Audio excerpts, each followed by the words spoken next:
A lot of people got the Messiah, the Master coming back as this guy who's going to love everybody and rapture everybody off to heaven. That's not true. That's not the teaching of the Bible. The Bible says, that he does judge and make war. All praises to the Father and His Son, the creator of the universe. Yeah, the giver of the laws and commandments, crucified for the sins of the whole earth.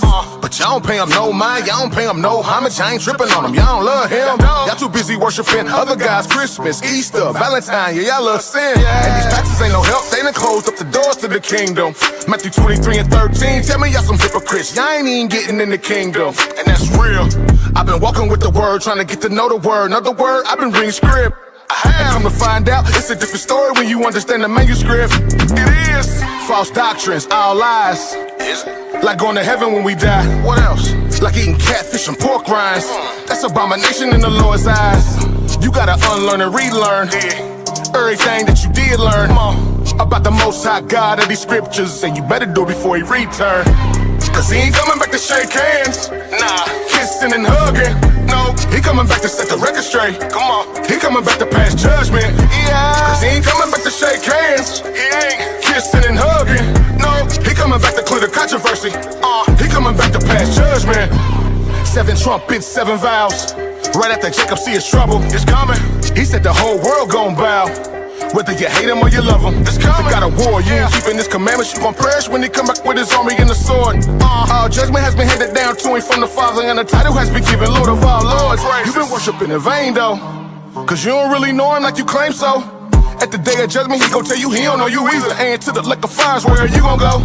All you heathens and you Edomites. Yeah, Babylon gon' die that night. Talk a takeover, full overthrow. The man of sin, he gon' burn slow. What you know about blood up to the horse's bridle? He gon' call all the fowls of the earth to come feast on the dead bodies, laying every word. You can read it, you been sinning, you ain't gon' be spared. I've been reading, you should get prepared. Yeah, I've been reading, baby, you should be scared. If you thinking the Messiah is a white boy with blue eyes and blonde hair, that's deception at its highest. He gon' judge you with the highest when you kick against the laws and the commandments. That's the covenant, I'm standing on it. 10 toes down, ain't no use in playing on it. You gotta unlearn and relearn everything that you did learn about the Most High God of these scriptures, and you better do it before He return. Cause He ain't coming back to shake hands. Nah, kissing and hugging. No, He coming back to set the record straight. Come on, He coming back to pass judgment. Yeah, cause He ain't coming back to shake hands. He ain't kissing and hugging. No, He coming back to clear the controversy. He coming back to pass judgment. And I saw heaven open, and behold a white horse, and he that sat upon him was called Faithful and True, and in righteousness he doeth judge and make war. His eyes were as a flame of fire, and on his head were many crowns, and he had a name written that no man knew but himself. He was clothed with a vesture dipped in blood, and his name was called the Word of God. And the armies which were in heaven followed him upon white horses, clothed in fine linen, white and clean. And out of his mouth goeth a sharp sword, that with it he shall smite the nations, and he shall rule them with a rod of iron. And he treadeth the winepress of fierceness and of wrath of God Almighty.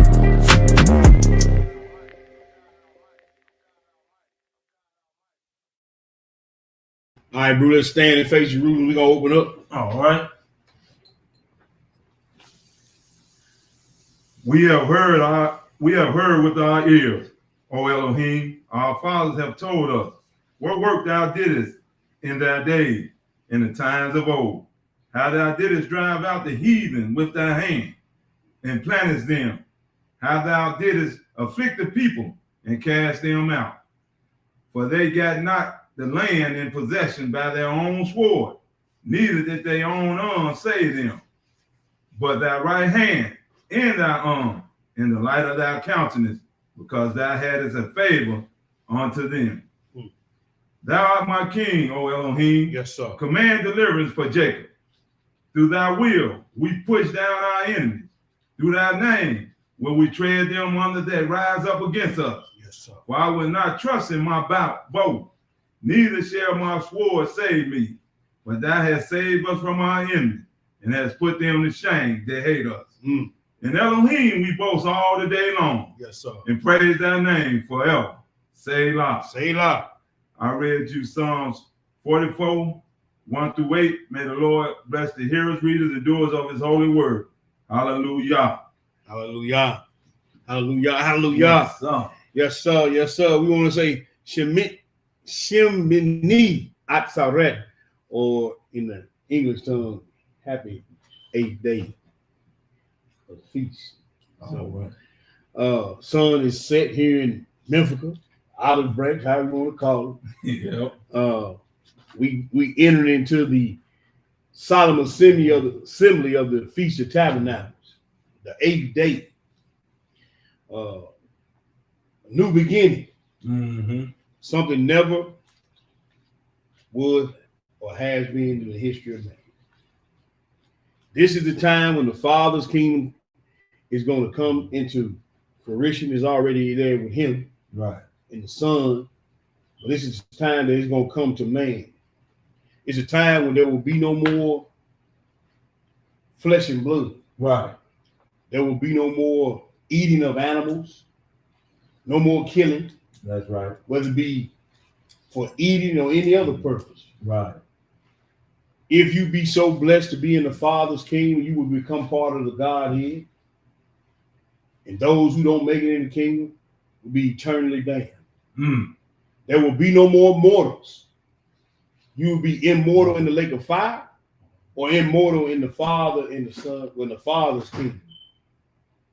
As Yeshua HaMashiach is the high priest, That's right. there will be no more flesh and blood. Period. Right.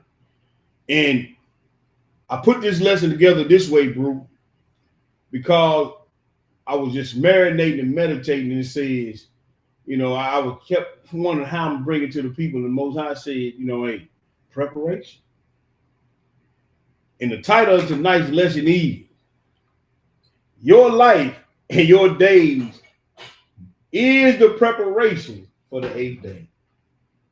All that we do, all that we say, all that we involve ourselves in should be preparing us for the Father's kingdom. You got 1 week promised to prepare for that one day. Mm. You got 70 years. You're about reasonable street 8. Yeah. But 70 promise years, 1 week, Mm-hmm. get ready for that one day. Mm. You ought to be preparing as you prepare for the Shabbat day on the day of preparation. We finna get into that. What all we do in preparation for the Shabbat. Now, a lot of us ain't doing any type of preparation for the Shabbat. We just fall up in the Shabbat. We ain't did no preparing. We don't even do the ordinances.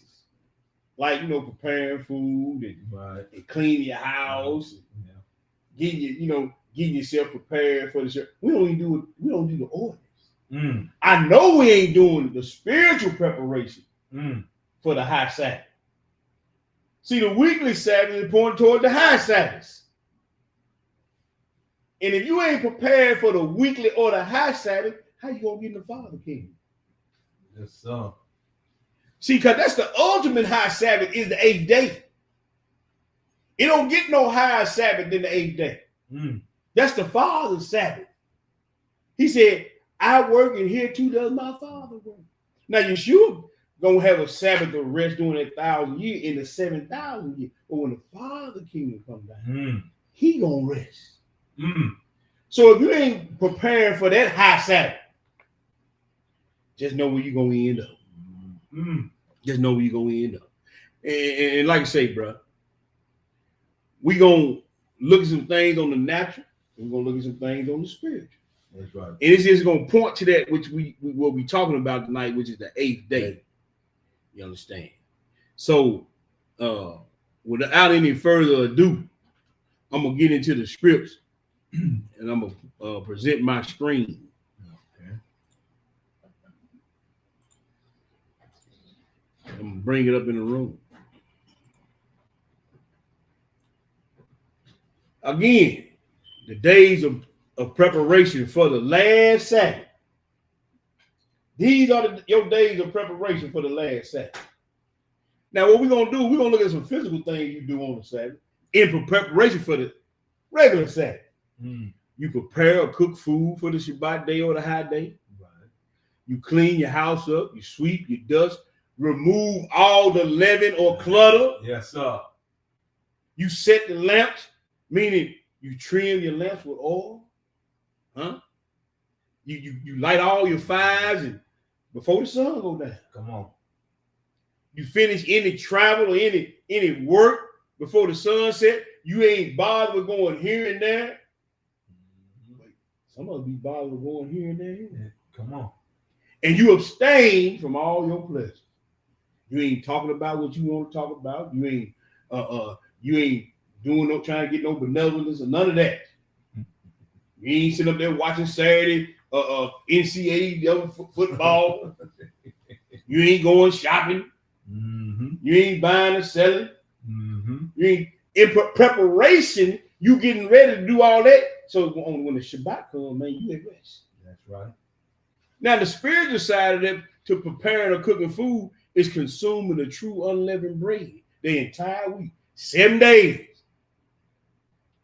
The spiritual side of cleaning your house up and examine and clean your spirit, mind, and body. Mm. The spiritual aspect of setting lamps, candles, or oil is here to keep the fires of the Most High lit continue with the anointing oil. Mm. Finishing any travel or work or trade before sunset, no traffic or merchandising means no distractions. And abstaining from your pleasures, meaning sanctifying your vessel, your body, and your mind unto the Most High. Yes, sir. This is how you prepare for the 8th day in your week. In your week. We're going to read that Psalm tonight. You understand? Yes, sir. And every time I read, I kind of get sad. Like I say, in a couple years, I'll be 60. I got 1 day left in the week. Yes. That he promised me now. I hope he Right. give me more than that. Right. But he promised me 70 now. Yeah. So I turned 60. That means I ain't got but 1 day left in the week. That's promised. Mm-hmm. So every time I read it, I get kind of sad. Mm. But we're going to get into the lesson. Yes, sir. Exodus to 16. We're going to read one verse there. We got a lot of one-hit and two-hit quitters in this lesson.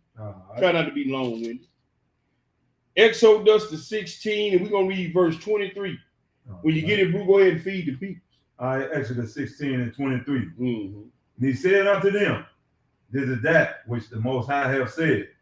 Tomorrow is the rest of the holy Sabbath unto the Most High.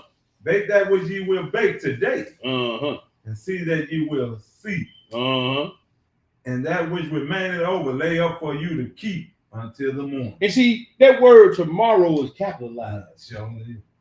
And I said, well, okay, Lord, what's going on with that?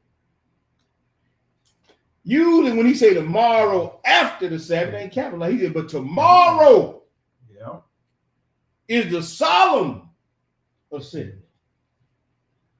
We ain't got the 2 solemn assemblies. We got the Day of Atonement, and we got the 8th day. So this solemn rest, a holy Sabbath, you better do all, you better bake what you can bake and boil what you can boil. Because tomorrow, this tomorrow with a capital T is the holy Sabbath. The other tomorrow, when you read in the scripture, ain't capitalized. Nope. So I wonder what that's about. We're going to find out. Yes, sir. Let's go to 1 Corinthians 5. Okay. Let's go to 1 Corinthians 5. Flip over. Yes, sir. Yes, sir. 1 Corinthians 5. We're going to read verses 7 through 8, bro. All right. 1 Corinthians 5 and verse 7. What do it say? All right. Verse 7. Purge out therefore the old leaven, that ye may be a new lump, Right. as ye are unleavened.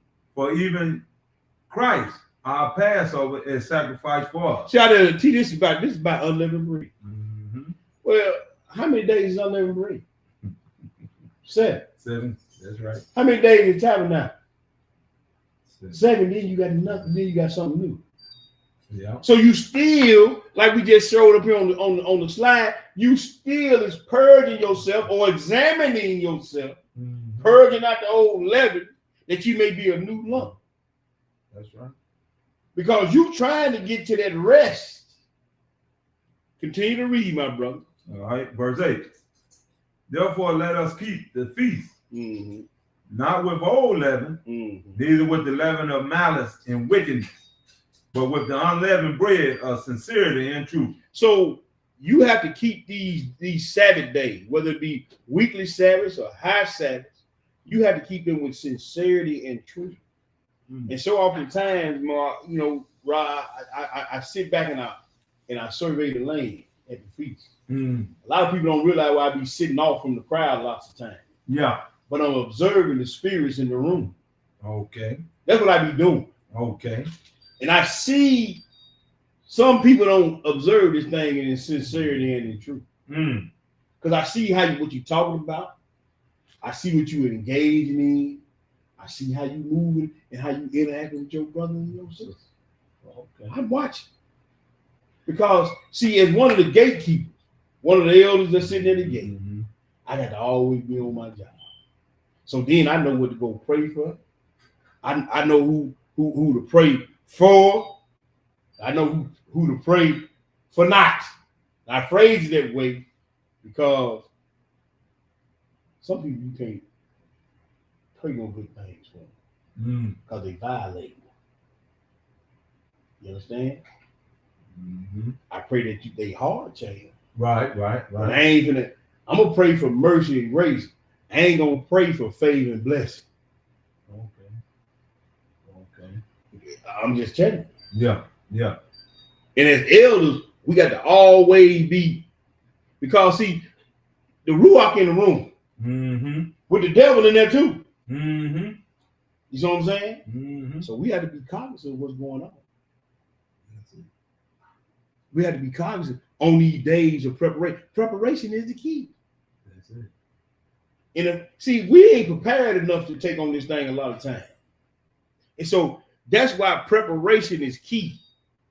But we finna show it to you. Let's go to Exodus 12. Okay. Exodus 12. Prepare your hearts and your mind to receive that which you would have from the Most High. Exodus 12, bro. And we're going to pick it up. We still talking about unleavened bread, but we talking about 7 days. Right. We're going to get to tabernacle. Pick it up at the 12. We pick it up at the, what I say? 15 and 16. What do it say? All right. Verse 15. 7 days shall you eat unleavened bread. Even the first day you shall put away leaven out of your house. And see, even the first day of tabernacle, you should have been cleaning it up because you had just come out of atonement. That's right. So from the first day to the 7th day, from the first year to the 7th year, from year 1 to year 70, this is your time to prepare. This is your time to get yourself together and to get yourself right. That's right. Keep on reading, bro. All right. For whosoever eat unleavened bread from the first day until the 7th day, that soul shall be cut off from Israel. And I'm going to give y'all the best piece of advice I can give y'all. Learn to be quiet. Learn to be quiet, and you're going to keep yourself out of a whole lot of trouble. Learn to walk in the spirit and learn to think before you speak. You understand what I'm saying? Because this is where it all started right here. And then he said, out of the heart flows the issues of life. Say a man should be slow to speak. Come on, man. And quick to listen. So these 7 days that you got, you're supposed to be eating unleavened bread. Every day of the week, of the natural week. You got to watch what you get involved in, what you're thinking on, what you're looking at, who you're listening to, who you're hanging around. Because you're supposed to be eating unleavened bread. And you always consuming here and here. You always consuming through your ears and your eyes. You taking in leaven or unleavened, depending on who you listening to, hanging around, what you looking at, and what you read, and who you listening to. You always consuming. And you supposed to be preparing for the high Sabbath. Mm. So 7 days. We're gonna keep hammering 7 days. Exodus is 35, bro. You didn't want to read that. Yeah, go on, finish 16. that. Read that 16. All right, verse 16. Mm-hmm. And in the first day, there shall be a holy convocation. Mm-hmm. And in the 7th day, there shall be an holy convocation to you. No manner of work shall be done in them. Say that which every man must eat, that only may be done of you. And so on the day of preparation, that's the only time on the holy feast days, all you can do is make what you need to consume. Once again, prepare. Mm-hmm. All about preparation. All about preparation. Let's go back to Corinthians. Let's go to 2 Corinthians this time. Okay. 2 Corinthians 13. 2 Corinthians the 13. And we're gonna read one verse. We're gonna read one verse, bro. We're gonna read verse 5. Let me get there. Okay. What do it say? Verse 5. All right. 2 Corinthians 13 and 5. Mm-hmm. Examine yourselves whether you be in the faith. Prove your own self. Know ye not your own self, how that Yeshua Messiah is in you, except you be reprobates. So how do you know if you in the faith? Mm. When it says examine yourself to see if you be in the faith or no, I be want to ask myself sometimes and ask other, how do you really know you all in, or how do you know you in, period? Because when you examine yourself and measure yourself against the scriptures, Come on. you're going to find out if you're truthful with your now. A lot of y'all going to lie to y'all. I know, because y'all just want to feel good about who you are. When you really examine yourself, man, and you don't see no shortcomings in your walk, then, you know what I'm saying, you really ain't truly examined yourself. Mm-hmm. Because every day you're faced with opportunities to prove if you in the faith or not. Whether it be through a mother and father dynamic, a son and daughter dynamic, or a husband and wife dynamic, or fellow members of a ministry dynamic, or even a co-worker dynamic. You have opportunity every day with just the people you interact with to see if you truly in the faith or not. And most of all, most of y'all gonna come up with a 0 because you put yourself before you put other people. Mm. Mm. Because he said, know ye not your own self, how Yeshua HaMashiach is in you, except ye be reprobate. What did Yeshua do? He didn't put himself first. That's In right. nothing. Then he came to serve. In nothing.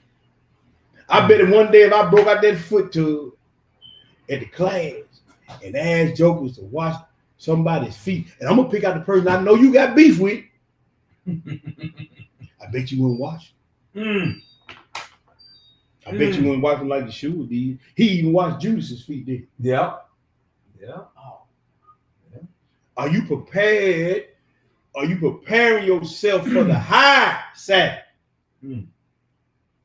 Are you prepared to swallow your pride and pick up that phone and call that loved one call that camp member or ministry member and apologize? You examine yourself. Hey, you let me know if you in the faith or not. Huh? Yes, sir. Yes, sir. Hey, you tell yourself. Come on. Come on. I know you ain't gonna be real. Exodus 35. Mm. Exodus 35. I know you ain't. Mm. Cause my phone ain't rang yet. Mm. Somebody should be calling my phone right now. Nah, I'm just playing. They gonna wait till They want to let us know with. yeah, they probably Yeah. Yeah. Let me check the comment.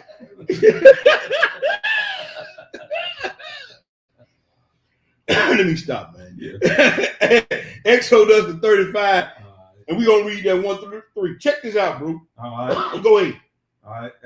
Exodus 35 and verse 1. Uh-huh. And Moses gathered all the congregation of the children of Israel together Mm-hmm. and said unto them, these are the words which the Most High have commanded. Now he asked them. Commanded Uh-huh. that ye shall do them. Uh-huh. 6 days shall work be done, but on the 7th day there shall be to you an holy day, Mm-hmm. a Sabbath of rest to the Most High. Whosoever does work therein shall be put to death. So, guess what? In your 70 days, your 70 years, I should say, you supposed to be put to death. Mm. And for a lot of us, at the 70, before you hit 80, you're going to be put to death. See, he gave you, look, man, 60 years. Look, he even told the priesthood, after 50, you got to sit down. Mm. Huh? Mm. Didn't he say that? Mm. Man, you got to work while it's day. That's right. You got to put in work now. You trying to prepare for the high Sabbath. You need to be putting in as much work. Y'all Negroes hand need to be put to something everything. Mm. It's just like at my job. Man, that's one thing I can say about my job. They do a lot of work in the community. We got, we do, they even do feed the children, like we Yeah. do. Man, I'm gonna be there on feed the children. Okay. You understand? They do even stuff for the environment. They plant trees, Arbor Day, all that. I'm gonna be Okay. there on that. Okay. Because see, I don't want the earth to have no witness against me. Yeah. Huh? Yeah. I know you do some paper on the ground, ain't it?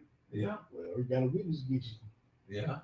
Huh? Yeah. See, you do trash. I hope you ain't give one of them, like the joke, throw them mattresses on the side. Oh, no. Well, see, it's a lot of joke the earth gonna give bad witness against you. Mm. See, you need to be trying to find some stuff to do, what I'm trying to say. Yeah. Yeah. You need to be trying to prepare yourself. When you always doing righteous, the book tell you that judges to rehearse these righteous acts. Yeah. Ain't that what it said in that Judges 5? Rehearse these righteous acts. You need to be rehearsing all the time, doing something favorable, kind, and benevolent to somebody other than you. Mm. You're supposed to be rehearsing these righteous acts and getting ready for the high Sabbath. That's what you're supposed to be doing. Folk coming up to you on your job, and they need a word. Yeah. You know what I'm saying? Hey, man, those scripts supposed to be flowing. Mm-hmm. The words of encouragement supposed to be flowing. Right. And then sometimes the words of encouragement is shocking them into reality. Sometimes you got to shock them into reality and let them know why some of these things is happening. That's true. You understand? That's true. Put some on their brain so for them to marinate on it. Give them a different perspective of what the world get in. Every day, you're supposed to be either consuming unleavened bread or giving unleavened bread. You understand what I'm saying? Yes, sir. That's what you're supposed to be doing every day. Since I know you be tired and everything, you know what I'm saying, but your husband hung. Well, see, that's an act of kindness. You putting him above you. Mm-hmm. Brother, I know you be tired and everything. Your wife wants you to rip and run over here and run over there and all that. Go by yourself. But see, you ain't giving up yourself. That's an act of kindness. See, these are we can't even do the small stuff. And then you think you're going to get out there and be benevolent to people out there in the community? Mm. You can't even be benevolent to the ones you in the house with. Your first ministry. Your first ministry at home, you can't even do that. I know you ain't finna get out there in the community and do nothing. But preparation is the key. You see, it's just like, Rob, you played sports, bro. You know if you didn't train right, you weren't going to play right. That's right. You played like how you train. That's right. If you train slow, you going to play slow and end up on what? On the bench.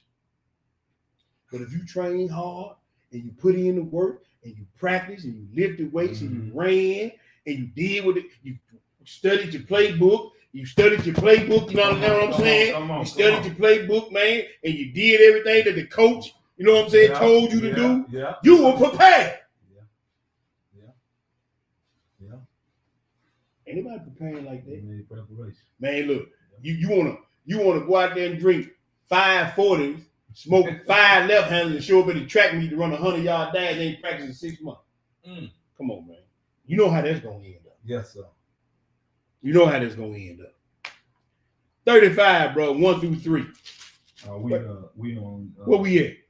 Exodus 35. Yeah, we had read 2. Oh yeah. Read that. That. We hadn't read 3. Yeah, that's the one I want. Read that 3. Okay. You shall kindle no fire throughout your habitation upon the Sabbath day. Now, see, some of y'all know y'all kindle fires on the Shabbat. With that busybody mess. Huh? Arguing and fussing and fighting on the Shabbat day, on the high day. He told you not to go cooking on the Shabbat day, killing no fire, to give you an ordinance about killing fire, spiritual and emotional fire. And if you can't get it right on the regular Shabbat, how in the world is you gonna make it to the high Sabbath? You can't even prepare your food on the day of preparation, so you won't have to prepare those food on the Shabbat. Then you turn it right around and can't even get your spiritual house right on the weekly Shabbat. How you gonna? You think you just gonna be able to flip the switch one day? No, ain't happening. See, it's all about the physical and the spiritual. The ordinance is showing you the spirituality of how you prepare for the last Sabbath. That's what we're trying to prove and show to y'all. Exodus 27. We're gonna keep it moving, keep it moving. Yes, sir. Exodus 27, bro. And we're gonna pick it up. 20. Yeah, we're gonna pick it up at the 20. When you get it, go ahead and feed the people. Okay. Mm-hmm. And thou shalt command thy children of Israel that they bring thee pure olive oil, oil of olive, beaten for the light, to cause the lamp to burn always. See, this lamp, this oil that's supposed to be in your lamp supposed to be burning all the time. Yes, sir. Not when you get around certain people.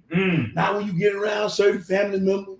Yes, not when you get around certain camp members. This oil ought to be burning all, and it got to be pure oil. It ain't no show. I put on this show No. for this person. No. For that person. No. It ain't same showbiz. game, same game. Same thing. You supposed to be transparent. Man, look, when the jokers at work see you out in town, when the jokers see you at work, at the class, in town, when your family see you at the get together, man, you supposed to always have the same type of oil burning. That's right. It's got to be pure oil. It can't be no fugazi stuff. Go ahead, bro. All right. Verse 21. Mm-hmm.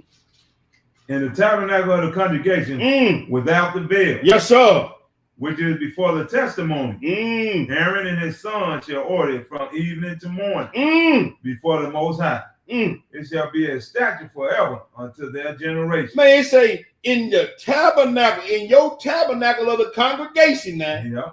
the high priest, the priest order. See, your oil supposed to always be burning in your tabernacle before the testimony. You supposed to be presenting a testimony everywhere you go. Every time they see you, man, they go to the Bible thump. Or they're going to say, man, that brother, that sister got wisdom. They either going to be running from you or running to you. Yeah. Because see, roaches fly when the lights come on. But guess what? Like a moth to a flame, they're going to come to that fire. Yeah. That oil is burning. You see what I'm saying? That's right. Go ahead, bro. Finish that out. Go ahead. All right. And there shall be a statute for unto their generation on the behalf of the children of Israel. Yes, sir. On behalf of the children. See, the children of Israel are supposed to be different. But like me and this brother were talking about at the beginning of the lesson, ain't no difference. That's why I ain't never ever surprised about nothing nobody tell me about Israel. Ain't no way in the world we gonna get down to 2025 and be what they call 2026 and think that these Negroes is gonna be better than the Negroes that was in the wilderness and they saw all that stuff. Ain't no way in the world you gonna catch me off guard. Ain't gonna catch. No. So when I hear jokers, two Israelite men going in the bathroom, watching each other use the bathroom. Hey, that don't surprise me. Not at all. Because guess what? He wouldn't have had to put pen to paper, chisel the stone, and say man should not lay with mankind and with womankind if it wasn't going on. Yeah. Huh? You're right. It don't surprise me at all. Not at all. Leviticus is 23, bro. We're gonna set the scene on something else. We just getting precepts for preparation. Okay. I already know what it say. When you get it, go and feed the people. All right. Leviticus 23 and 1. Mm-hmm. And the Most High spoke unto Moses, saying, Mm-hmm. Speak unto the children of Israel, and say unto them, right, concerning the feast of the Most High, concerning the feast of the Lord, go ahead, which ye shall proclaim to be holy convocations with an S, even these are my feasts. So when you come up and defile the Shabbat day, holy, these the Lord's feast. When you come up and defile the Shabbat day by your actions, your words, and your thoughts, you just defamed the holy day of the Most High. I don't care if it's a weekly Shabbat. I don't care if it's a high Shabbat. When you got anything running around in that dome of yours that's contrary to the word of the Most High, when you do anything that's contrary to the Most High, when you say anything that's contrary to the Most High, you just kindle a fire. You just kindle a fire. So he said these are holy convocations.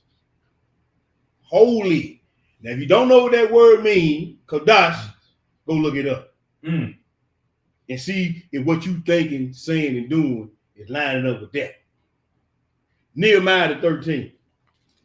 Okay, you want to read that verse 3? Yeah, go ahead and read. 6 days shall work be done, but the 7th day is the Sabbath of rest, and holy convocation. A holy convocation shall do no work which therein. It is the Sabbath of the Most High, and all your dwelling. Yeah, and see, so wherever you at, where you be in Mythica or Olive Branch, Naptown, Houston, Denver,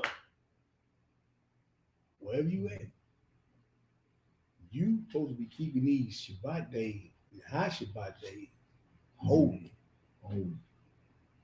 holy, and acceptable unto the Lord. Know how I know? Romans 12 and 1. I beseech you therefore, brother, by the mercies of God, that you present your body as a living sacrifice, holy and acceptable to the Most High, which is your reasonable service. Yes, sir. It only makes sense when you do that. Anything else is uncivilized that you see on the commercial. It's only reasonable that you do that. Nehemiah 13. All right. Started at 15 and read 15 through 22. Okay. Check it out. Go ahead. Nehemiah 13 and 15. In those days saw I in Judah some treading wine presses on the Sabbath, and bringing in sheaves and land and asses, as also wine, grapes, and figs, and all manner of burdens, right, which they brought into Jerusalem on the Sabbath day. You see that? Go ahead. And I testified against them in that day wherein they sold victuals. They dwelt men of Tyre. Also therein, which brought fish and all manner of war, all manner of ware, and sold on the Sabbath day unto the children of Judah in Jerusalem. Then I contended with the nobles of Judah, and said unto them, what evil thing is this that ye do, and profane the Sabbath day? You see how Nehemiah went to the elders first? Yep. He said, man, they only up here because y'all allowed them to be up here. You're like, I'm watching the scene. Yes, sir. And see, they only doing this stuff because ain't nobody saying nothing. You know how y'all come up on the Shabbat day, feast days, and giving folks the cold shoulder, they ain't speaking, or you saying little slick stuff and doing it because the elders ain't checking. That's why I say I sit back and I survey. The reason why these folks are doing this on the Shabbat day, because the ones in charge is allowing it to happen. Because they with it. See, when all that stuff going on, see, when the head bad, the body bad. I told you a fish rots from the head down. That's right. The rotting process on the fish starts at the head. So if all this stuff going on, y'all allow it to go on. Same way in your house. When all that stuff going on, it's your fault. It's your fault. You allowed it to go on. You walk by it, didn't see nothing, didn't check nothing. It's your fault. And he just like Nehemiah coming to them, Most High gonna come to you first. But now he ain't gonna come to you soft now. It may hit you with some different little things that you may not think is the Most High doing it to you. You know, like money problems, ailments, you know what I'm saying? Stuff like that there. Because he brought it to your attention, you thought him, you married him, and you still didn't say nothing. And you wonder why you can't go to sleep at night. You wonder why you're restless at night. Go ahead and read, bro. All right. Mm-hmm. Verse 18. Mm-hmm. Did not your fathers thus, and did not our Elohim bring all this evil upon us and upon this city? Yay. Yet ye bring more wrath upon Israel by profaning the Sabbath. See, when you profane the Sabbath, when stuff happens, just be knowing what's going on. Nehemiah saying the same thing I'm saying, bro.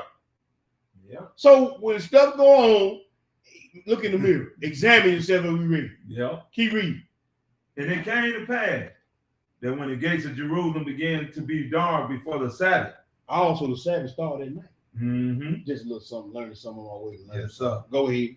I command that the gates should be shook and charge that they should not be open until after the Sabbath. See, Nehemiah, he's charged. He ain't asking, man, don't let these gates come back open, partner. And he gonna tell you if you do, I got something for you too. Go ahead. And some of my servants said I at the gate.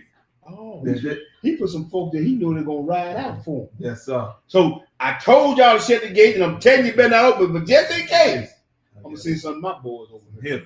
Yeah, go ahead. That there shall no burdens be brought in on the Sabbath day. Mm-hmm. So the merchants and sellers of all kind of ware, large without Jerusalem once or twice. Go ahead, bro. Then I testified against them and said unto them, why lodge ye about the wall? If you do so again, I will lay hands on you. For that time forth came no more on the Sabbath day. And see, they thought he was for play. But he was for real, for real. He said, man, the next time y'all come out, I told y'all. And so the next time I come out, I ain't gonna be talking. See, real men of God, they gonna be fair. Mm-hmm. Even when you violate, they still gonna be overly fair. But there gonna come a point in time, they gonna take some action. And the Most High gonna be with them. And the Most High gonna be with them. So you ain't just gonna be fighting against them. Yeah. Especially when they stand up for right of the Most High law, statute, command. And see, that's how you got to be spiritual. You got to fight in your mind to keep the law. You got to always be on your square. Because it's going to always be some distractions, like these merchants would, trying to distract you from keeping the Shabbat holy. Right. They're keeping you from being prepared to go into the high Sabbath. The devil gonna always be trying to throw something out there to ruin the high. See, he know the importance of the high Sabbath. He know what the high Sabbath means to the Most High and to his people who try to do it. So the enemy always gonna be trying to throw a monkey wrench at you on the high Sabbath. We all have seen stuff always jumping off around the high Sabbath on the weekly Sabbath. That's why I tell people, man, you can't see what's going on. And you know what's going on, and you still fall in the trap. Just be quiet. Just marinate on the scripture. Go pray. That's right. Go quote some warfare scriptures. But don't pollute the Shabbat. That you're polluting your preparation to the high Sabbath. You can't. We got to be more cognizant of that. And we got to be better prepared, bro. Right. Did you finish that out? Verse 22. Uh-huh. And I command the Levites that they should cleanse themselves, and that they should come and keep the gates to sanctify the Sabbath day. Remember me, O my Elohim, concerning this also, and spare me according to the greatness of thy mercy. You see that now? He said, hey, remember I did this for you, Most High. Yeah. And remember me according to that. See, now you can ask for mercy. Yeah. So. See, with all y'all joking profaning the day of preparation and the day of, you can't get no mercy, man. Mm-mm. You ain't got no mercy coming. You gonna get hand laid on you for profaning the preparation. Mm. See, a lot of people don't know that's a day to the Most High, the day of preparation. He's seeing how serious you are about his holy Sabbath day. Mm. And you get what? Your 70 years is your day or your week of preparation. He's trying to see how serious you are for the high Sabbath day. Mm. See, when jokers don't prepare themselves on the day of preparation, ain't did no cooking, no cleaning, ain't did no spiritual examination. You understand? When you ain't did none of that in preparation on the Shabbat, he know you ain't serious. Because get what? If you can't do the ordinances right, how you gonna keep the spirit right, bro? How? You can't. That's what they like that what we call and man, I can't think of it. Say how can two be in the Greek Two walk together in Amos, yes, sir. Amos, yeah. Chapter 3, up. So the spirit and the flesh ain't In agreement. They can't walk. If your spirit and if your carnal mind, you can't keep your carnal mind in subjection. That's right. You ain't gonna be able to keep your soul in subjection. Mm. Because you won't let your carnal take over that which is spiritual and true. Wow. You understand what I'm saying? Wow. And get what? If you starve your physical man on the Sabbath, Yes, sir. you starving your spiritual man. Instead, you sitting up reading the script, all you doing is sitting up thinking about eating. Mm. But if you had prepared something, now you got something to snack on and you steady reading your script. You ain't getting home because you got a little knick-knack, got your water, whatever you want to drink over there, and you calmly bust the script down. You see what I'm saying? Yep. Yes, sir. This is what preparation. Mm. Preparation. Man. But we prepare. Now we're prepared to go out of town now. Huh? Yes, sir. You ain't gonna even, you gonna have toothbrush, toothpaste, deodorant, smell good, socks, draw. Yeah. You done made your reservation, you got the rental car. Mm. You done went about you some outfits, you went and got your hair cut, hair done, retwisted. You understand? Fresh deck. Huh? You prepared for that. But when it comes to the Most High Shabbat day, you ain't prepared physically, nor are you prepared spiritually. So when you get to the end of the line, don't be surprised when that 7th trumpet blow if your ass is still in the ground. Mm. If you're still in the ground with Michael sound a trumpet, that means you got to wait 1,000 more years to see if you're going to get in. Now, this the day, we trying to get to the 8th day now. Right. And we trying to get to the 8th day. That's where we is. Yes, sir. Okay. Wow. The 8th day can't come to the 1,000-year reign and 7,000 years Yeshua, and then even at that, you still got to go through the judgment if you ain't in the first resurrection. Sure enough. Because you know what? You weren't prepared. Mm. You didn't prepare yourself like you were trying to get in the first resurrection. You didn't prepare. Preparation is everything. That's it. Preparation is the key. Yeah. Isaiah the 58, bro. Mm. Isaiah the 58. Yes, sir. All praise. Isaiah 58. You're gonna be standing around, knees buckling, knocking. Isaiah 58, 13. I'm gonna read 2 verses of scripture, 13 and 14. What do you say? Right. Today 13, Mm-hmm. and it reads, "If thou turn away thy foot from the Sabbath." If you turn away your undue traveling, even the traveling here. See, some of y'all need to break y'all or take y'all thumbs on the Shabbat too, because y'all traveling through Facebook. Mm. Huh? Y'all traveling through Snapchat and Twitter on the Shabbat day. Y'all traveling. That's undue travel. Yeah. Huh? Yeah. Go ahead. from doing that pleasure on my holy day, Uh-huh. and call the Saturday delight, the holy of the Most High, honorable, and shall honor him, and shall honor him, And honor him. not doing our own ways, Mm-hmm. nor finding our own pleasure, nor speaking our own words. Your own idle words. Because he said every idle word gonna be called in the judge. Yes, sir. So y'all talking about everything but the right thing. Hey, can I say, man, let me. I'm looking for somebody. How can I say this here? I ain't heard nobody. Let me say it like I be waiting to hear on the Shabbat day. People talk about how good the Most High made to them this week. But all I hear, folks complain, talking about this and talking about that. Yeah. Huh? You be? Am I lying? No, sir.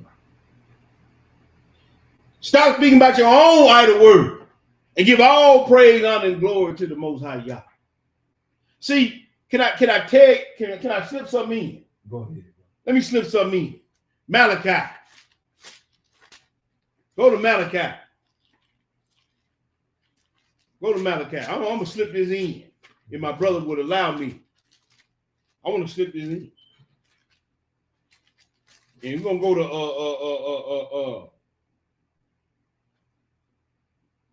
where I want to go. Oh, yeah, Malachi 3. And we're gonna pick it up at 16.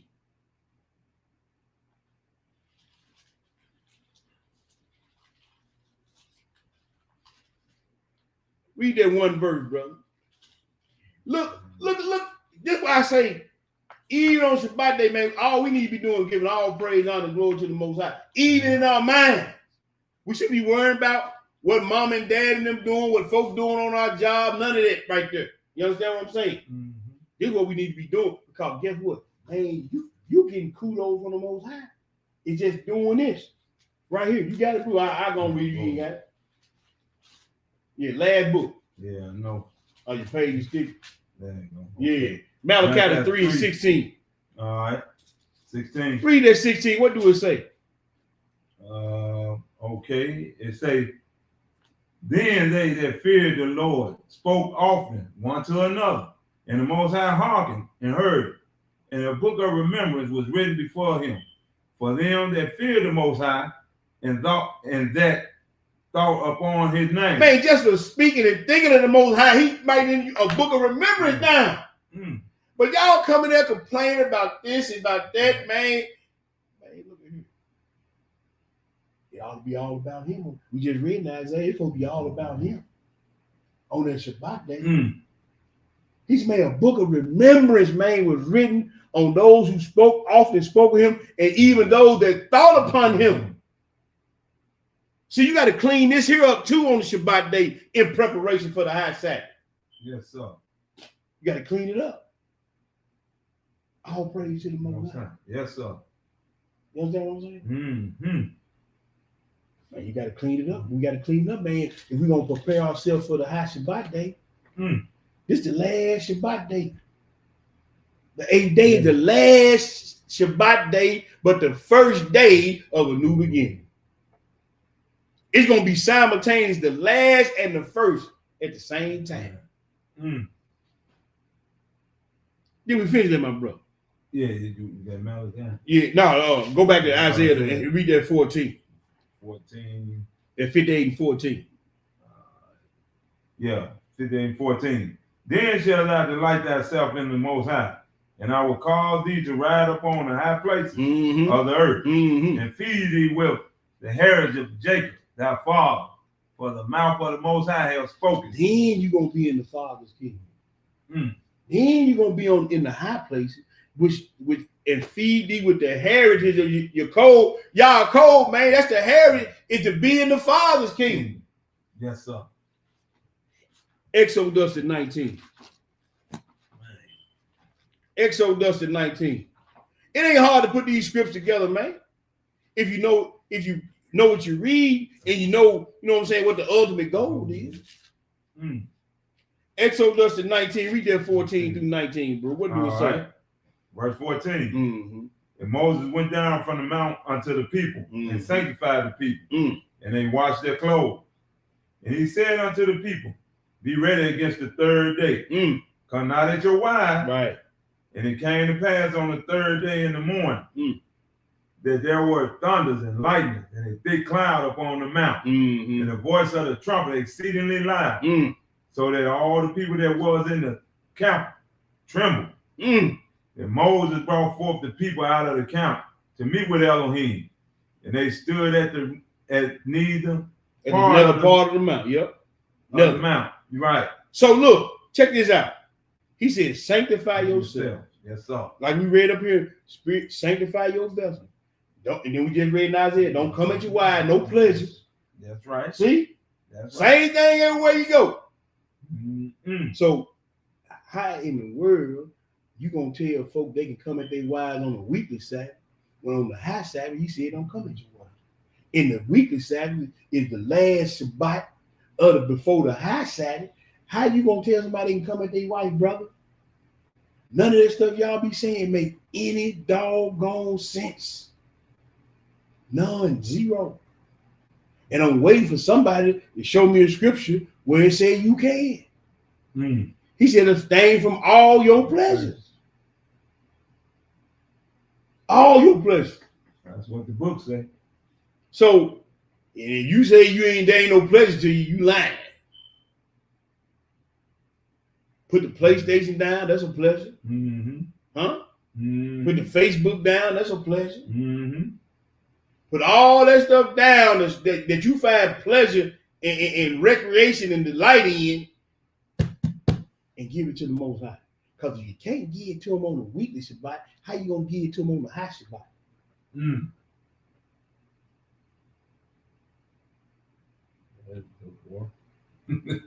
I'm gonna ask a question. Go ahead, bro. Yeah. Okay. Verse 18. And Mount Sinai was altogether a smoke, because the Most High descended upon it in fire. And the smoke thereof ascended as the smoke of a furnace. And the whole mount quaked greatly. And when the voice of the trumpet sounded long and waxed louder and louder, Moses spake, and Elohim answered him by a voice. And the Most High spake on this day. And everything gonna be shaking and quaking when it's all said and done. Yeah, but he said, man, the main point I want to get, you gotta sanctify yourself, man. Physically and spiritually, you must be sanctified. Then he said, prepare themselves. Yeah. You got to prepare yourself, brothers and sisters, to be accepted on the high Sabbath. It's all about preparation. Yep. Moving on. The day of preparation in Hebrew is a red, referred to the day before the Shabbat or a festival, when everything necessary was prepared: food, firewood, sacrifice, since no work could be done on the Sabbath or feast day itself. Root meaning preparation, to make ready in advance. Preparation means to make ready in advance of. The day of preparation is rooted in the commandments concerning the Shabbat and feast days. The Gospels emphasize that the Mashiach was crucified and buried on the day of preparation. Y'all didn't know the Passover day of preparation? Right before the Shabbat began at sundown. Even the historian Josephus, a Hebrew historian, confirmed it on the day that is called the day of preparation. The Yahudim abstained from work as on other days of rest. You got to prepare so you can rest. Okay, that's right. That's right. Huh? Didn't Solomon tell you to consider the ant, you sluggard? Yeah. Man, I be sitting out there watching the man. Sometimes I be out there on my break. Them jokers be big. Whoa. Yep. I go out there. I'm on fall. You know, I was born in fall, so I like cool. I go out there in the fall. I can't find one. But them jokers, man, they done did all the work. They done prepared. That's right. It's all right. They done prepared themselves. So when it come time to rest, chill, and relax, or when ain't nothing there, they got stuff put up. That's right. He said, consider that, thou sluggard. Yeah. They were prepared. And that's what Slow-Mo was trying to tell you. You better prepare. Yeah. You better put your work in while you can. Mm. That's why he ended that thing that in that Ecclesiastes 12 he said, remember now your creator in the days of your youth. Before the days draw nigh, the years draw. I mean, when the evil days come, the years draw nigh, well, you will say, I have no pleasure or delight in them. Mm. You better work by a day. You better plan, prepare, and perform.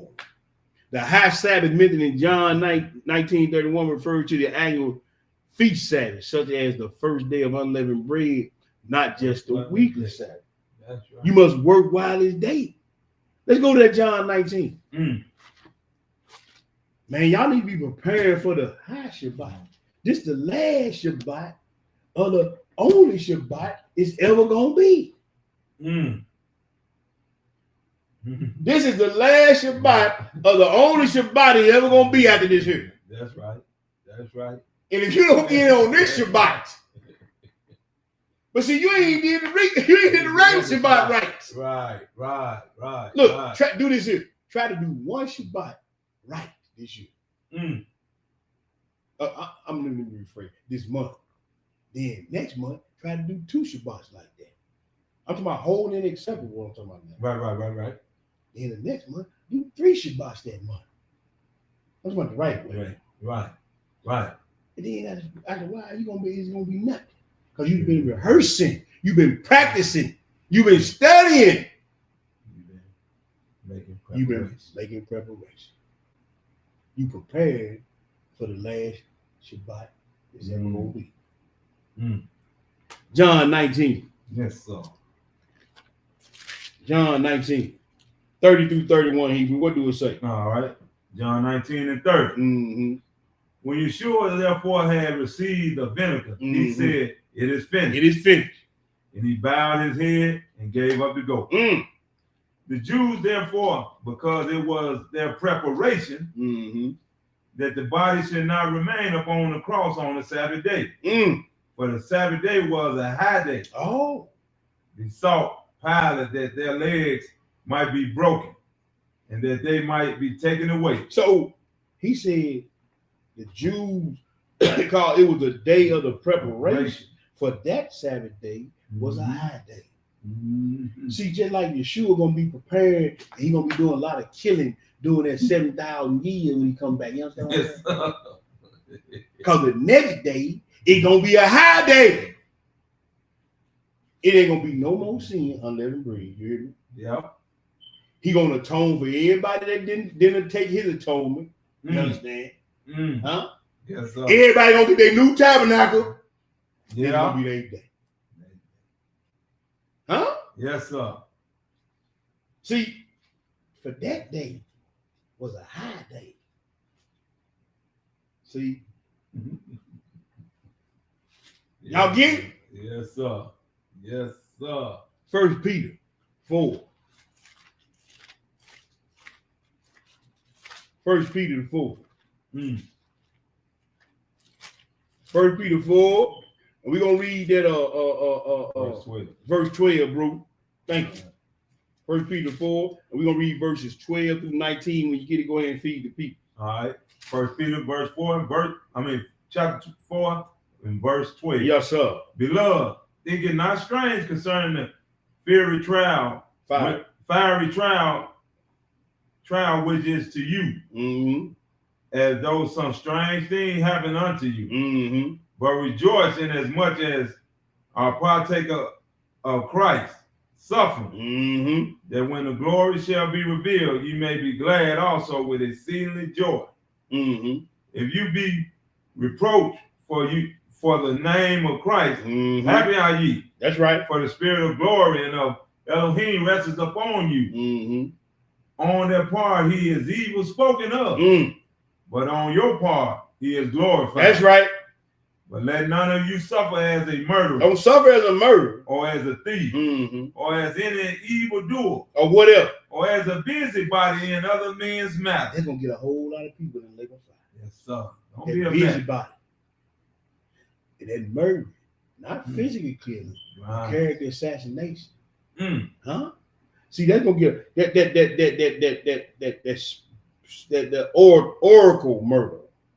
Know how you speak, Yes, sir. or you stealing that joy from somebody, or stealing that word from somebody, or an evildoer ain't never got no good in your heart and always got craftiness and wickedness in your heart. So you ain't got to just be really just physically doing nothing to nobody. Mm-mm. You can be doing it verbally, you can be doing it mentally. You understand? Or you can just be going around dropping salt on folks. Wow. Don't suffer like that. You better want to suffer for a Mashiach. Cause see, a lot that busybody stuff gonna get a lot of y'all in trouble. That's right. Always in other men's matters. Yeah, I know. Go ahead. All right, verse 16. Yet if any man suffer as a Christian, let him not be ashamed, but let him glorify Elohim in this behalf. On this behalf, I'm sorry. For the time is come that judgment must begin at the house of Elohim. So the judgment gonna begin in his house first. Yeah. Y'all be worried too much about the heathen. Yeah. Y'all be worried too much about the heathen. But he said the judgment gonna begin in my house. So all you Hebrew lights, Yeah. and all you Israelites, judgment gonna begin in his house first. Y'all gonna get the whooping first. Y'all gonna get thrown head first, not the heathen. Y'all. Yes, sir. Judgment gonna when the second resurrection comes, Israel is standing at the front of the line. Yes, sir. All the heathens, they way in the back. Israel standing at the front of the line. If you ain't in the first resurrection, you will be going through the judgment. You better prepare. Because guess what? Israel will be standing at the front of the line. Y'all think y'all gonna get the pleasure to see the heathen get dropped in first? No. The heathen gonna get to see y'all dropped in first. Judgment gonna begin in his house first. Yes, sir. Did he go to the world when he can't do that cat of nine tails in that temple? He didn't go to Rome. Nope. Go ahead, bro. And if it first begin at us, what shall the end be of them that obey not That's right. the gospel of Elohim? That's right.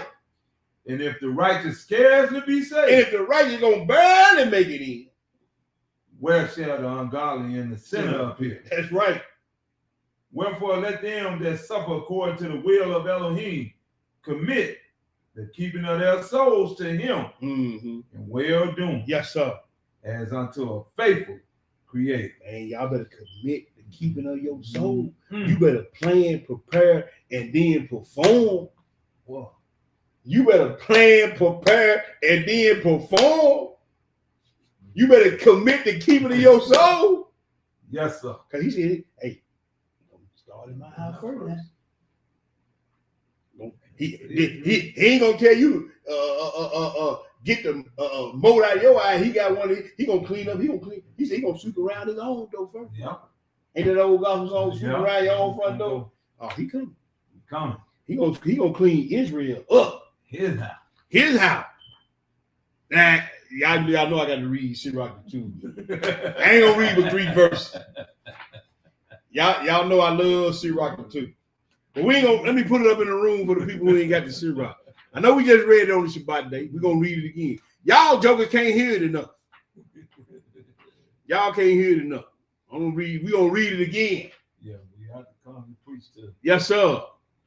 But he got that key word in there, brother. So I want them to read it. Sirach the 2. We just gonna read verses 1 through 3. I ain't gonna make the brother read. I had 1 through 14. I took it out. Go ahead, bro. All right. Sirach the 2. In verse 1.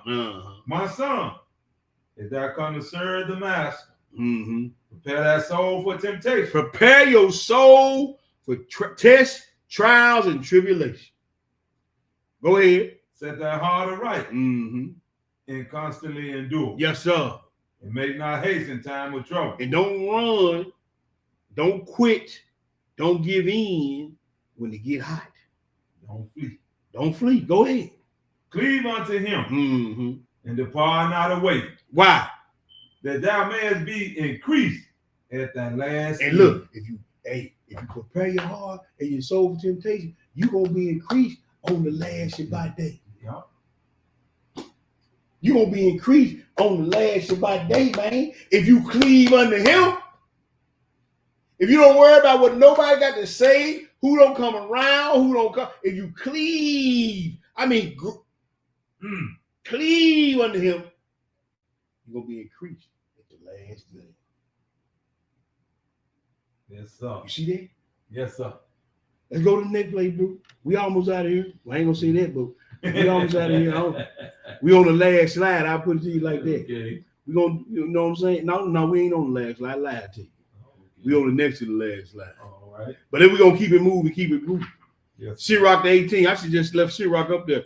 We going to Sirach to 18, and we're gonna read 23 through 26, bro. Let me put it back up for the brothers and sisters who ain't got the pop.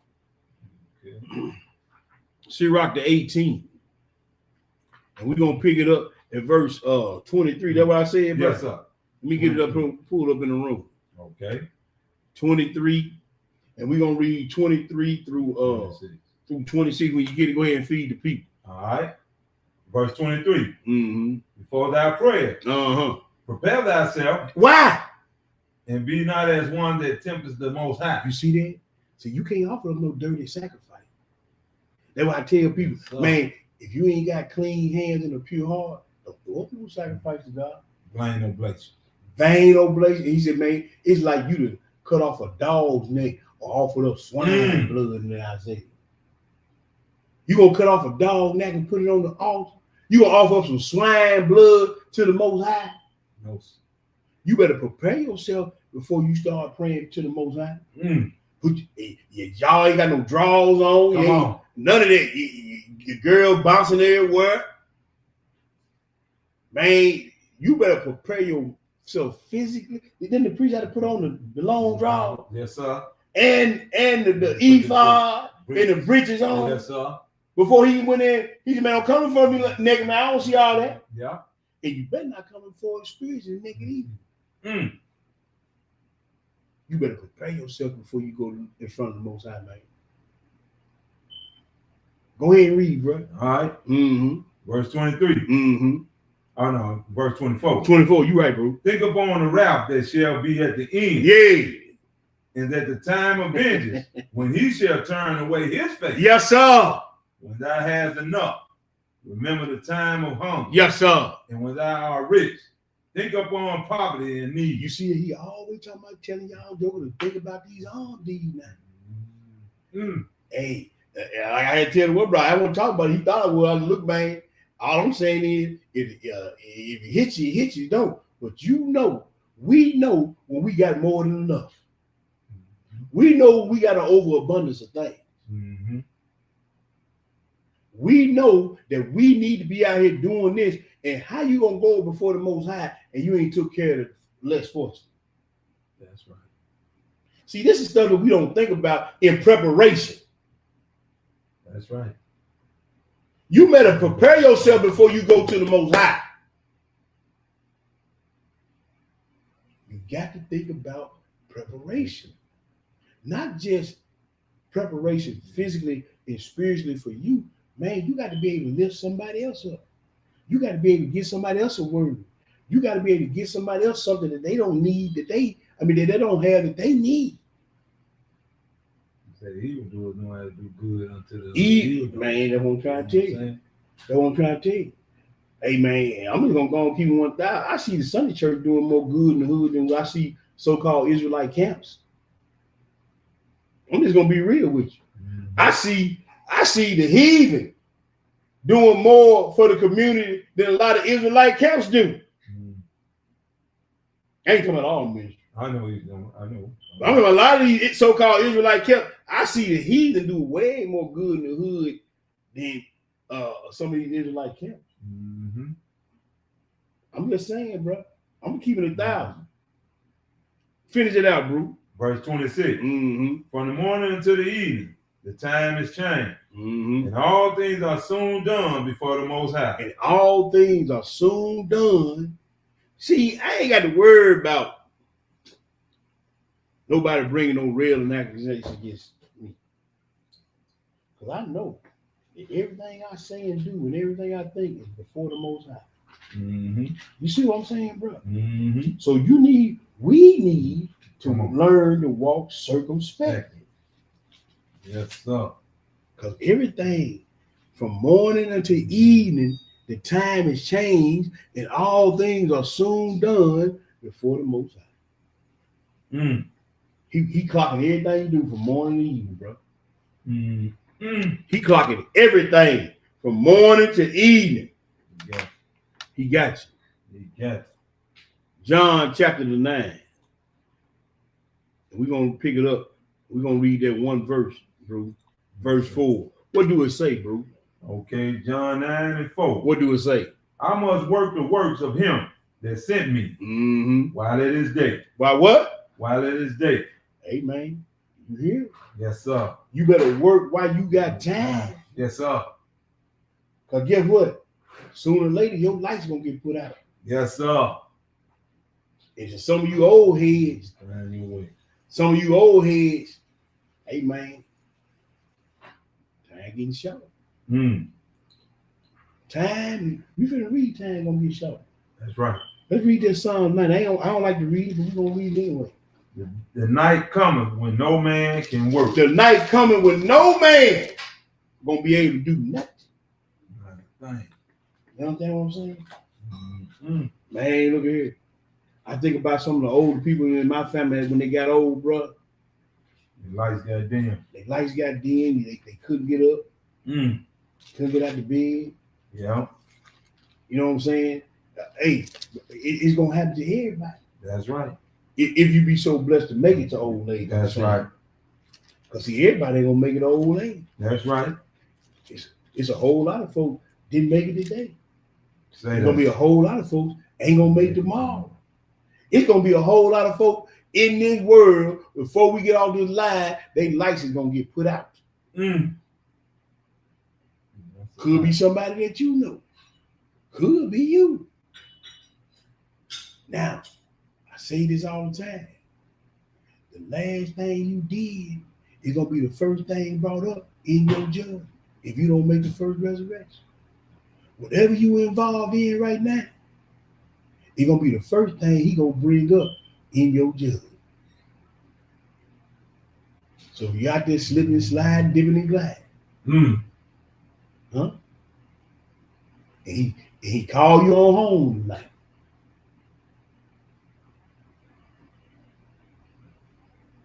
Are you ready? For who Ooh. can Can withstand stand everlasting burdens? Yes, Psalm the 90. Psalm the 90. yes, sir. We gonna read this verse, verse 10, brother. 10 through 15. What do that verse 10 say? All right, 90 and 10. I tell you what, read that 9. All right, 90 and 9. For all our days are passed away in thy wrath. Mm-hmm. We spend our years as a tale that is told. Right. The days of our years are 80 years and 10. The days of our years are 80 That's 70 right. years. That's right. So your whole week, your whole 70 days, or your whole 70 years of your whole week is your days of preparation to the 8th day. That's right. Go ahead and read. And if by reason of strength there be 80 years. And if you strong and obey that one command about honor your father and your mother, Come you on. might make 80. Mm. You might make 84, 85. Yes, sir. But you gonna cash out of here.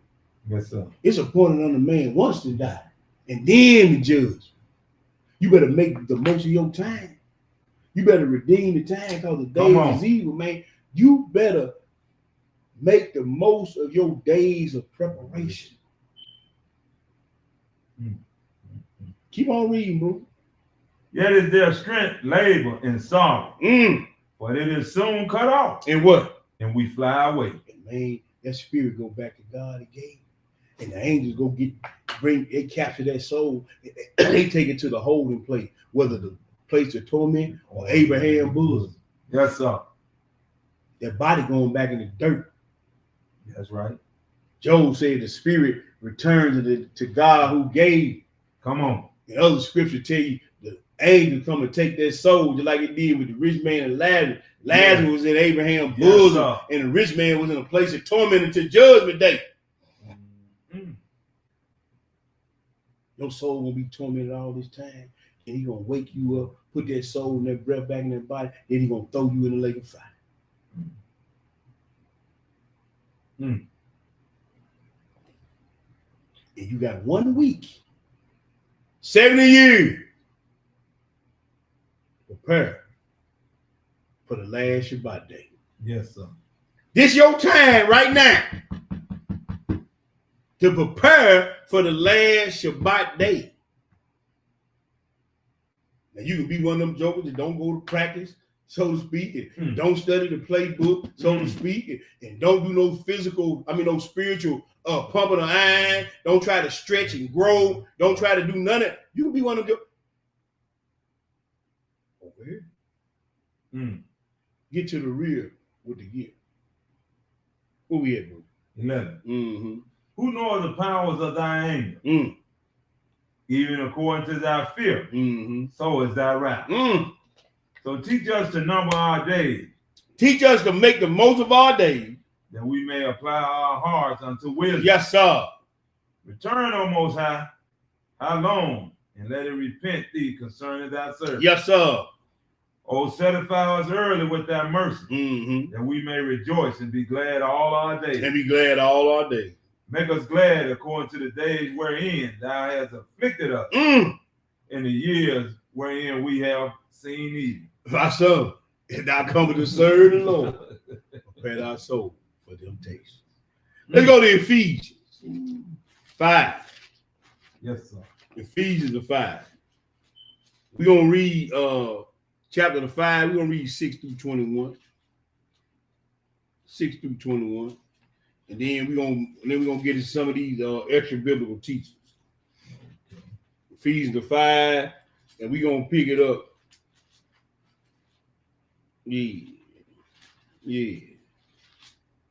Check verses 6 through 21, Hebrew. 5 and 21. Yeah. When you get it, go ahead and feed the people.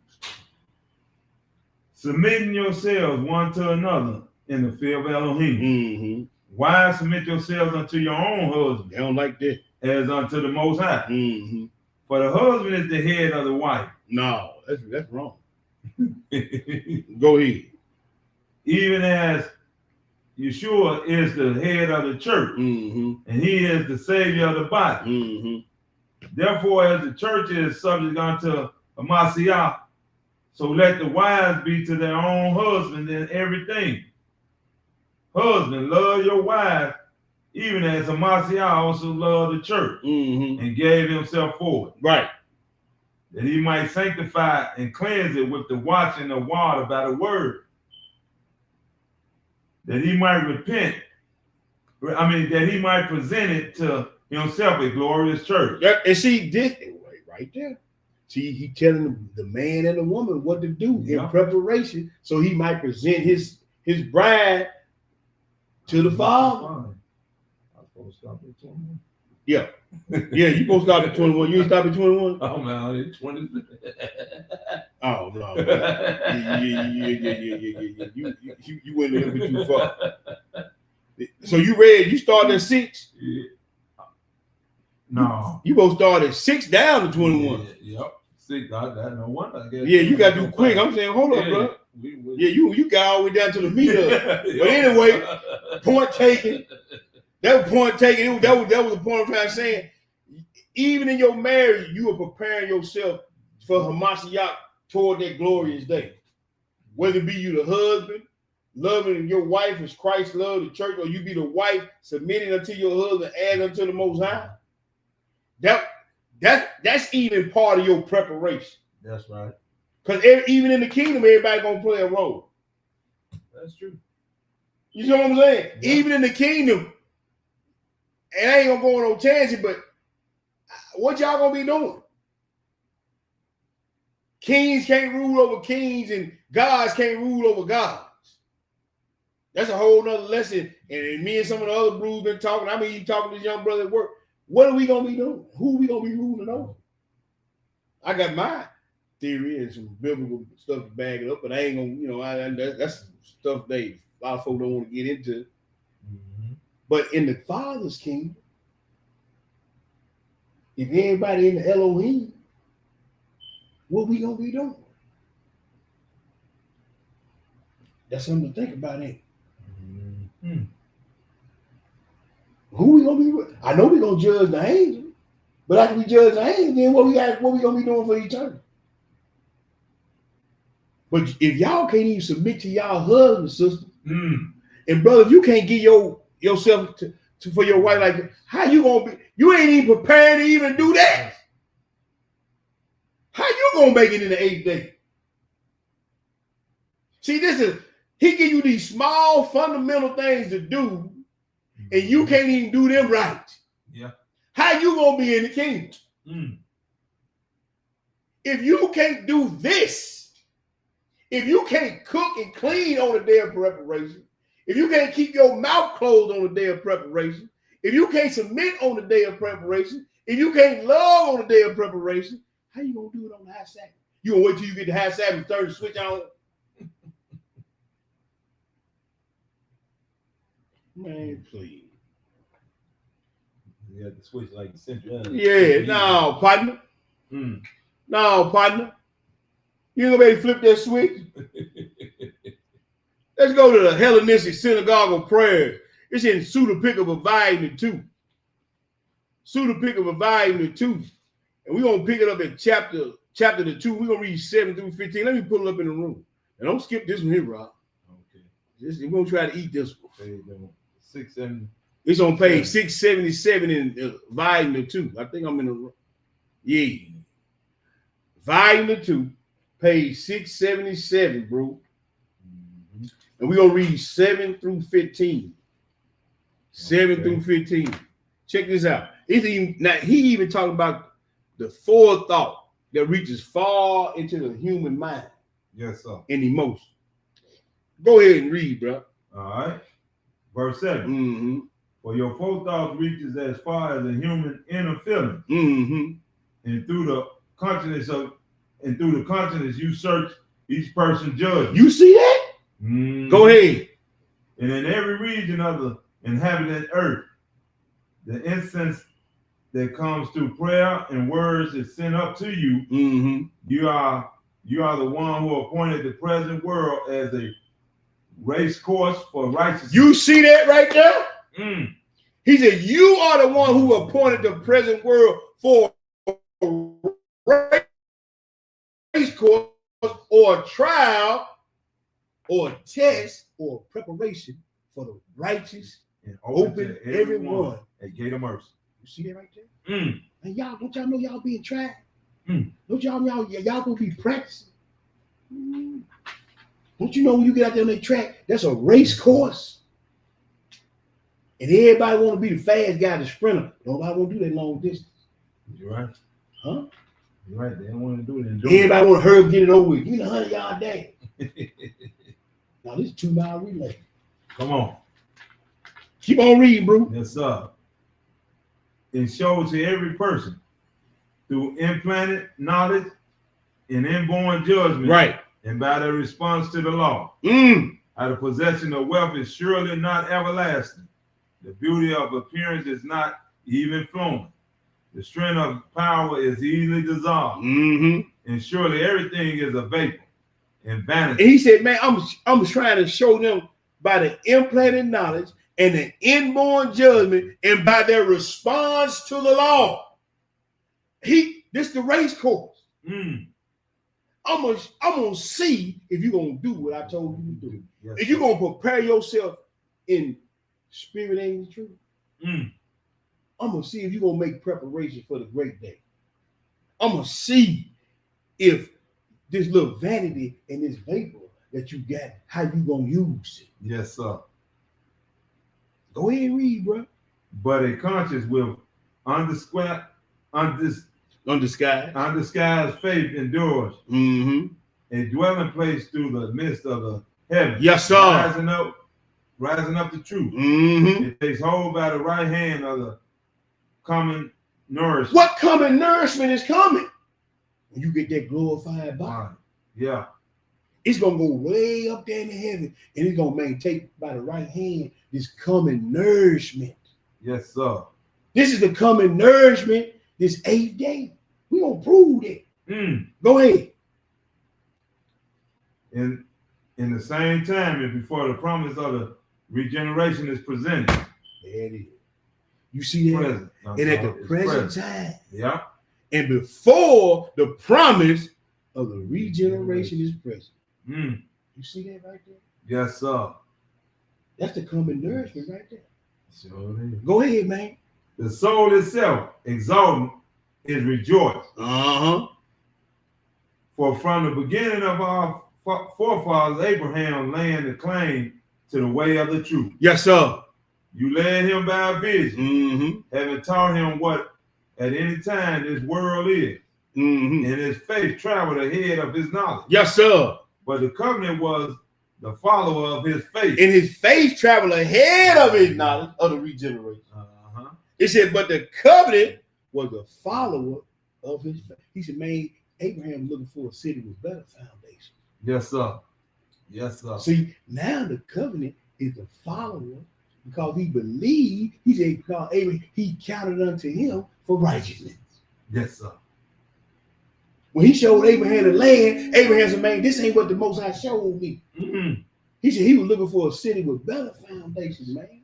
He said, but man, he believed, man. And brother, he laid his, from the beginning, our forefather Abraham laying claim to the way of truth. Yeah. You led him by vision, then having taught him what at any time this world is. But he was looking for the regeneration, man. That's why Yes, he sir. that's why he wasn't messed up by laying Isaac down on that fire. He sure was. He said, man, Lord, he gonna provide himself, man. You see that? Yes, sir. See, Abraham knew about the 8th day too, man. Yes, sir. He wasn't messed up by Isaac. Uh-uh. He knew what the Lord was gonna do if he wanted to.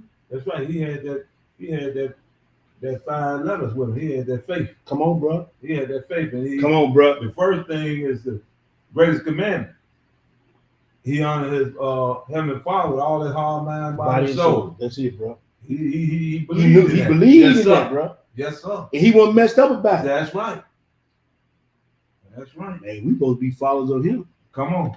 We supposed to be followers of him. Let's go to Romans at 12. You know, we already quoted. We're gonna read it anyway. Mhm. We done quoted it. We're gonna read it. Then we're gonna move to this last slide. Mm. We quoted, but we want to read it. See, I don't want them say I'm making up nothing.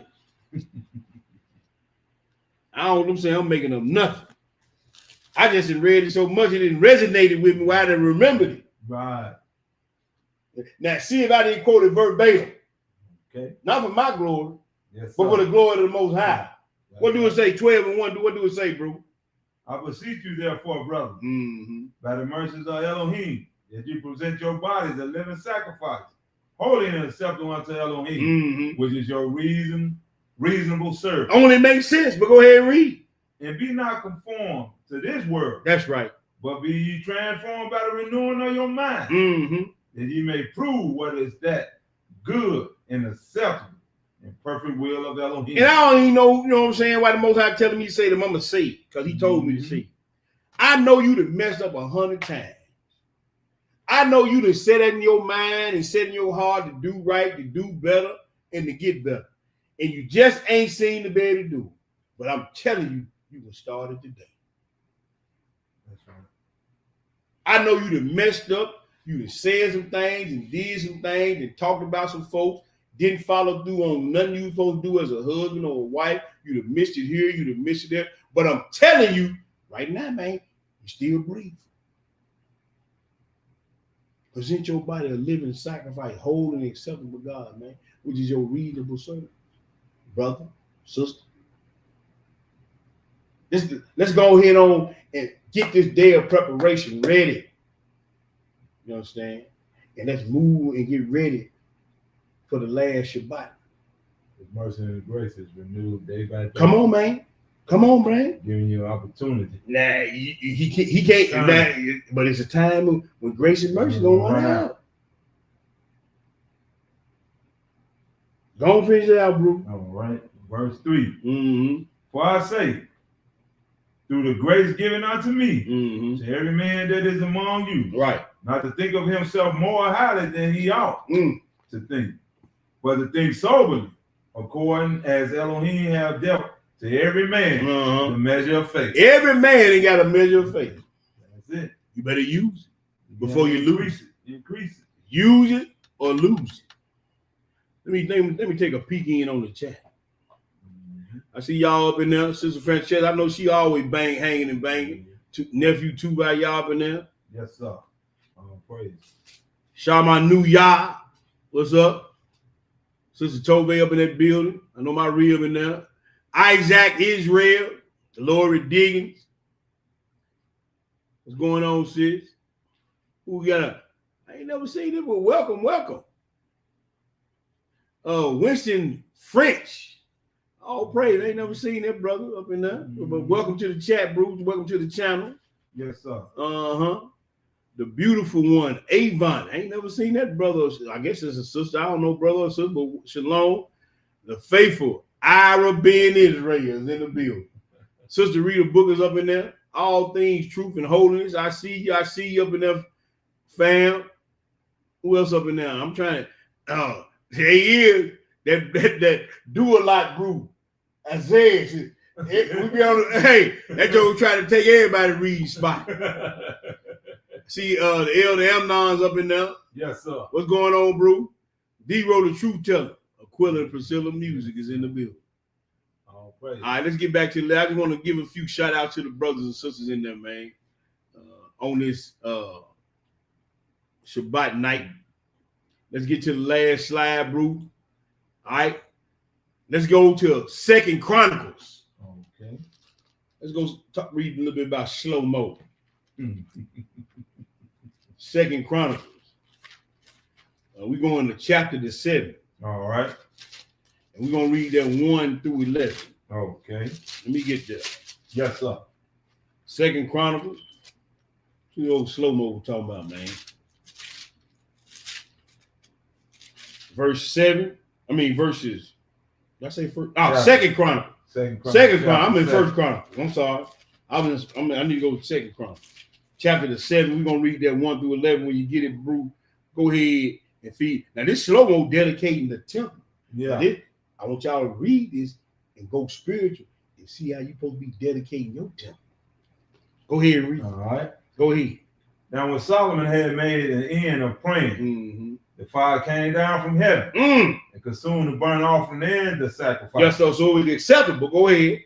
And the glory of the Most High filled the house. And the priest could not enter into the house of the Most High because the glory of the Most High had filled the Lord's house. You see that right there? When you prepare a pleasing sacrifice to the Most High, he gonna come down and he gonna consume you with fire. Like them fiery tongues set on them disciples, them apostles, man. And man, when you walking in the spirit, bro, man, it's gonna be thick on you. It's gonna be thick on you. Go ahead, bro. Verse 3. When all the children of Israel saw how the fire came down and the glory of the Most High upon the house, they bowed themselves with their faces to the ground upon the pavement. Yes, sir. And worship and praise the Most High, saying, for he is good, for his mercy endure forever. Yes, sir. Then the king and all the people offered sacrifices before the Most High. And King Solomon offered a sacrifice of 20 and 2,000 oxen and 120,000 sheep. Woo. So the king and all the people dedicated the house of Elohim. Yes, sir. And the priests waited on their office. The Levites also with instruments of music of the Most High, which David the king had made to praise the Most High because his mercy endured forever. Yes, sir. When David praised by their ministries, and the priests sounded trumpets before them, and all Israel stood. Moreover, Solomon hollowed the middle of the court that was before the house of the Most High. For there he offered burnt offerings and the fat of the peace offerings, because the brazen altar which Solomon had made was not able to receive the burnt offering and the meat offerings and the fat. Also at the same time, Solomon kept the feast 7 days. How many days? 7 days. And all Israel with him. A very great congregation from the entering in Hamath unto the river of Egypt. And in the 8th day. On a what day? The 8th day. They made a solemn assembly. Where they kept the dedication of the altar 7 days. And the feast 7 days. And on the 20th day of the 7th month, he sent the people away into their tent. Glad and merry in the heart for the goodness that the Most High has shown unto David and to Solomon and to Israel, his people. You see, on the feast, on the preparation, the Most High came down. Yes, sir. And then on the 8th day, it was a solemn assembly, man. This tabernacle. They dedicating the tabernacle on tabernacles. And on the 8th day, man, it was a solemn assembly, man. The Most High then came down that. Yeah. And it was an acceptable sacrifice. Now, can I ask y'all something? Is he going to accept you on your 7th day? When your 7 days up, when your 1 week is up, is he going to accept you? Wow. So when the 8th day comes, is you going to get up on the 7th trumpet? Or you going to lay in the grave and have to wait till the 7,000 years is over? Huh? See, this is what we're working for. And even if you do, you better make sure your scale is heavy on the good side and light on the bad. You better start rehearsing these righteous acts. Come on. Huh? Come on. Look at that city up there, man. They're beautiful. Yes, sir. And I, John, saw the holy city, New Jerusalem, coming down from God out of heaven. And he said, now the kingdom of Yah is with men. So you ain't going up there. No, oh no. You're going to go up to the second or the third one, probably meet him up in there, but you're coming right back down there. You ain't just going to be floating around on the cloud, eating manna and all that. No, that ain't going to happen. You got work to do. Food cake. Nah, that ain't you got work to do. Leviticus 23, man. Leviticus 23. Where they got that garbage from? I know where they got it from. The heathen. Leviticus 23. Okay. And we're gonna read 33 through 39, bro. Just talk about the 8th day now. We talking about this 8th day. We just read it in Chronicle. We're gonna read Leviticus too. Go ahead and read. All right. Verse 33. And the Most High spoke unto Moses, saying, speak unto the children of Israel, saying, the 15th day of this 7th month shall be the Feast of Tabernacle for 7 days unto the Most High. Yeah. On the 1st day shall be an holy convocation. You shall do no servile work therein. 7 days you shall offer an offering made by fire unto the Most High.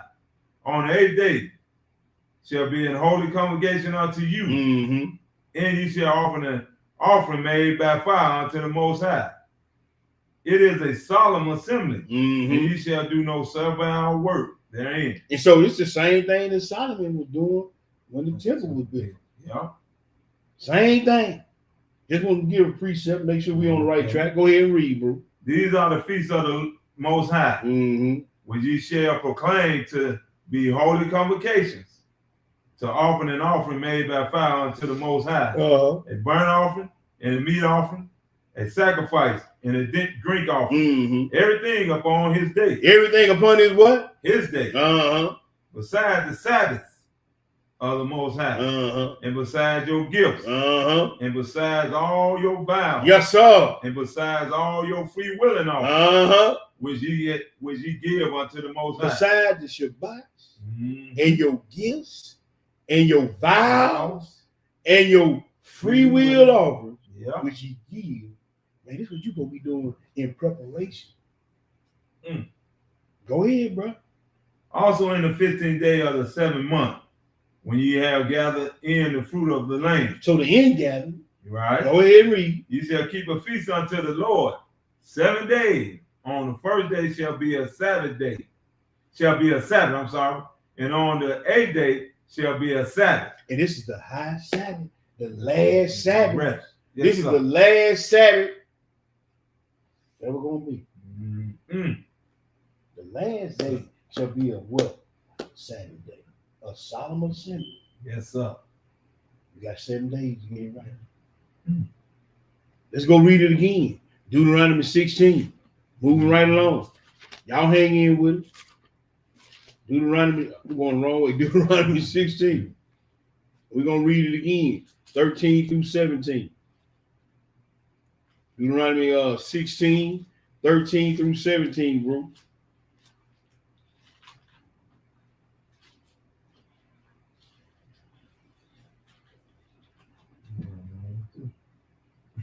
Yeah. I was flipping, but no, I was going the wrong way. Deuteronomy 17.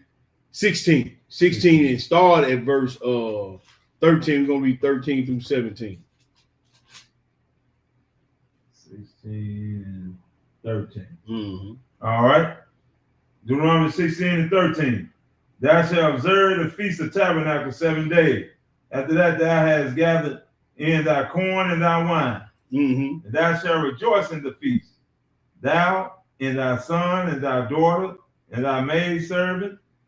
And thy manservant and thy maidservant. Mm-hmm. And the Levite, the stranger, and the fatherless, and the widow that are within thy gate. Mm-hmm. 7 days shalt thou keep a solemn feast unto the Most High. That's right. Thy Elohim, in the place which the Most High shall choose. Mm-hmm. Because the Most High thy Elohim shall bless thee in all thine increases, and in all thy works of thy hand. Therefore, thou shalt surely rejoice. Surely rejoice. 3 times in a year shall all thy males appear before the Most High thy Elohim in the place which he shall choose. Right. In the feast of the unleavened bread. Uh-huh. And in the feast of the weeks. Pentecost. And in the feast of tabernacles. Uh-huh. And they shall not appear before the Most High empty. All right. Don't come up in there naked. They ain't gay, nothing, cooked, nothing, bought, nothing. You better not come to the feast empty. Yes, sir. Talk to the brothers now. Go ahead. Verse 17. Every man shall give as he is able. Mm-hmm. You ain't got to be no big baller. That's right. If you ain't got but $1 to give, you got some, or you can go buy a can of, something and put it in a pot. Yeah. You better do something. Yes, sir. But you better not come up there empty. Yes, sir. Because he gonna make sure your pockets and your house stay empty. Yes, sir. Go ahead. According to the blessing of the Most High thy Elohim. That's right. Which he have given thee. That's it. Which he have given thee. So let's go get another prophetic word on the 8th day. Let's go to Leviticus 22. I was doing some study on it. I said, man, look at that. There it is again. Yeah. I ain't, you read 23 all the time. Mm-hmm. I was flipping to read. I said, man, it's in 22 too. Yup. Let's go read that Leviticus 22, bro. Okay. Another prophetical reading on the 8th day. You understand? Yeah, we're going to read Leviticus 22. We're going to read 26 through 33. Then we're going to skip back up and read that 1 through 4. All right. Verse 26. What did it say? And the Most High spoke unto Moses, saying, when a bullock or a sheep or a goat is brought forth, then shall be 7 days under the dam. And he going to spend 7 days up under his mama. Go ahead. And from the 8th day, and thenceforth, it shall be accepted for an offering made by fire to the Most High. And so here's your mother right here. This word. That's right. When anything is brought forth, I'm gonna give you 7 days to be up under your mom. Mm-hmm. I'm gonna give you 7 days to get nourished from the milk, so to speak.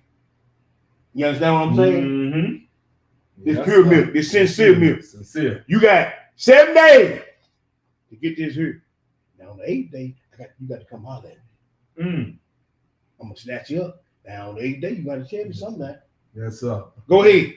And whether it be cow or ewe, Mm-hmm. ye shall not kill it in her young booth, in her young both in one day. Uh-huh. See, he can't kill the mama and the baby in the same day. That's right. He gave your mama 70 years. He giving you 70 years.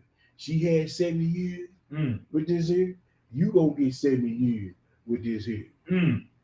Your mama, natural order things, and mama go before the children, right? Right. Sometimes they don't wait the case. You got 7 days now. Mm. 1 week. 1 week. I'm gonna snatch you from your mama. Mm. Some people say mother earth. Either way, you get snatched up out of here. Go ahead. Verse 29. Mm-hmm. And when ye will offer a sacrifice of thanksgiving unto the Most High, Mm-hmm. offer it at your own will. At your what? At your own will. Uh-huh. On the same day it shall be eaten up. And on that same day, you're gonna be eaten up on the 8th day, man. The same day. Yes, sir. Go ahead. You shall leave none of it until the morning. None of it. Tomorrow. We back in tomorrow. Yep. Go ahead, brother. I am the Most High. Yes, sir. Therefore shall you keep my commandments and do them. I am the Most High. Mm-hmm. Neither shall you profane my holy name, That's right. but I will be hallowed among the children of Israel. Mm. I am the Most High which hallowed you, Mm-hmm. that brought you out of the land of Egypt Yes, sir. to be your Elohim.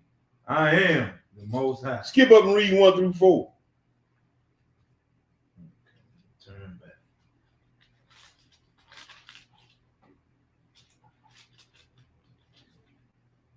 That's 21, right? No, 22 and 1 through 4. I had 2 pages. My bad. All right. And the Most High spoke unto Moses, saying, Mm-hmm. Speak unto Aaron and to his sons, Speak unto the priest, and what do you want to say to him? that they separate themselves from the holy things of the children of Israel, That's right. and that they profane not my holy name Yes, sir. in those things which they hallow unto me. Mm. I am the master. Mm-hmm. Say unto them, whosoever he be of all your seed among your generation, that goes unto the holy thing which the children of Israel hallow unto the Most High, having his uncleanness upon him, Mm-hmm. that soul shall be cut off from my presence. So he's telling you about the priest, but we supposed to be a nation of priests. And man, if you don't separate yourself from to these holy things, these days of preparation, these Shabbat days and high Shabbat days, he's man, I'm cutting you off. Yeah. I'm cutting you off. And that's why he went down. He said, man, when you got a young ewe or a young ram or a young bullock, after the 8th day, now I got to have it. And if you don't cut yourself off and separate yourself as a priest or a priestly nation, I got to get you too. Yep. Go ahead. Okay. I am the Most High. Uh-huh. Verse 4, what man soever of the seed of Aaron is a leper, Mm-hmm. or have a running issue, Mm-hmm. he shall not eat of the holy thing until he be clean. And whoso touches anything that is unclean by the dead, or the man whose seed goeth from him. See, you can't be unclean. That's why we read it said, man, look, before you pray, you better prepare yourself. You better prepare yourself, man. You better prepare yourself, man. Mm. You can't go to the Most High any kind of way. Pull it back up. I don't know why I was doing that. Where we going, bro? Let's go to second Esdras. The 1. Let's go to second Esdras, the 1. Let me pull up in the room for the people who ain't got the second Esdras. Let's go. Let's see. Go from 28 to 33. Yep. 1, 28. Verse 28. Mm-hmm. And we're gonna read down to the 33. You let me know when you got it, bro. When you get it, go ahead and feed the people.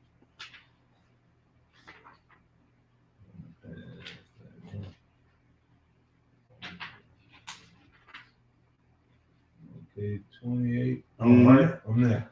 All right, go ahead. Thus said the Almighty Elohim, have I not praised you as a father, his son, Mm-hmm. as a mother, her daughters, and a nurse, her young baby, Mm-hmm. that ye will be my people, and I shall be your Elohim, Mm-hmm. that ye will be my children, and I shall be your father. That's right.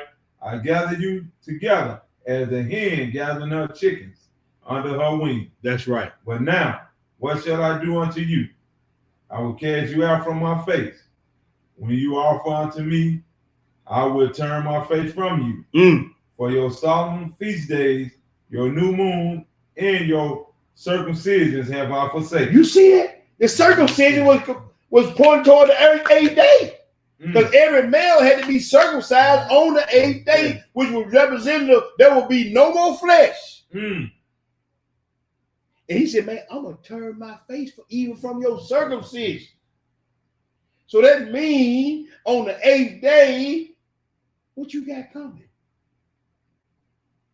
If he turned his face from your physical circumcision, huh? Yes, sir. You see what I'm saying? Yes, sir. He said, man, I'm turning my face. He said, I am forsaken. Go ahead and read, bro. I sent unto you my servants, the prophets, whom you have taken and slain, and torn their bodies in pieces, whose blood I require of your hand. Yes, sir. The Most High. Yes, sir. Thus says the Almighty, Most High, your house is desolate. I will cast you out as the wind does stuff. And I will cast you out as the wind. You ever seen a piece of dried up grass when the wind catches it blowing? Man, you done. You threw bucket. I'm telling you, like tumbleweed. Yo, man, I've forsaken your feast days, your new moon, and your circumcision. So everything you doing every month, the new moon, everything you doing the feast day, and even the eighth day, I done forsook it. All for nothing. You done. Let's go. Let's go to the next thing, man. Let's go to that Jubilees and that volume 2. Let's go to that Jubilees volume 2. Let me pull up in the room. Jubilees volume 2. Wait a minute. I'm on the wrong thing. Let me go here. Still on the wrong thing. Right here. This is what I want. Jubilees volume 2, bro. And we on page, what did I say? Jubilee. Hold on. I got it on slide. We Jubilees chapter 15. We in volume 2, page 86. Page 86, bro. In the red book. We in 15. We're gonna read 15. We're gonna read 23 through 34. 23 through 34. All right. Circumcision of Abraham's household. Okay. Because he said he's gonna forget about your circumcision. Yeah. Go ahead. All right. Verse 23. Well, chapter 23.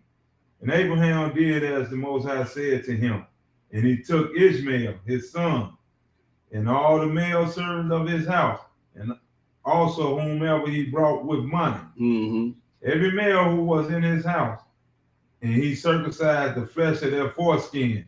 And that very same day, Abraham was circumcised, and every man of his house, and the servants of his house, and all of those who were purchased for money from the sons of aliens were also circumcised with him.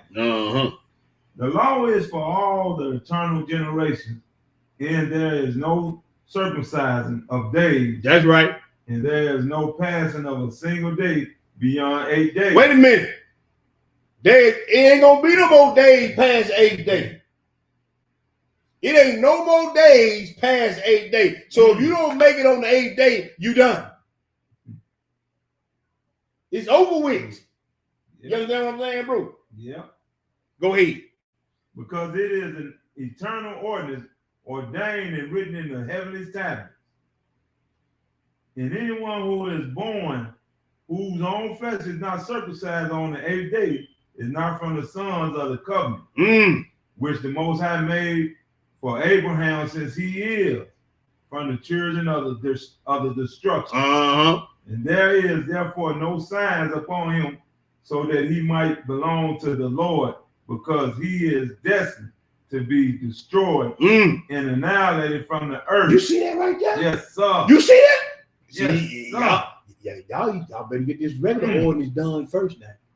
Now, not saying that he made the covenant with Abraham before he was circumcised, but now y'all know about the circumcision. You might want to go and get that done. And he said, if you don't, when the 8th day comes, you're gonna be annihilated. Go ahead, bro.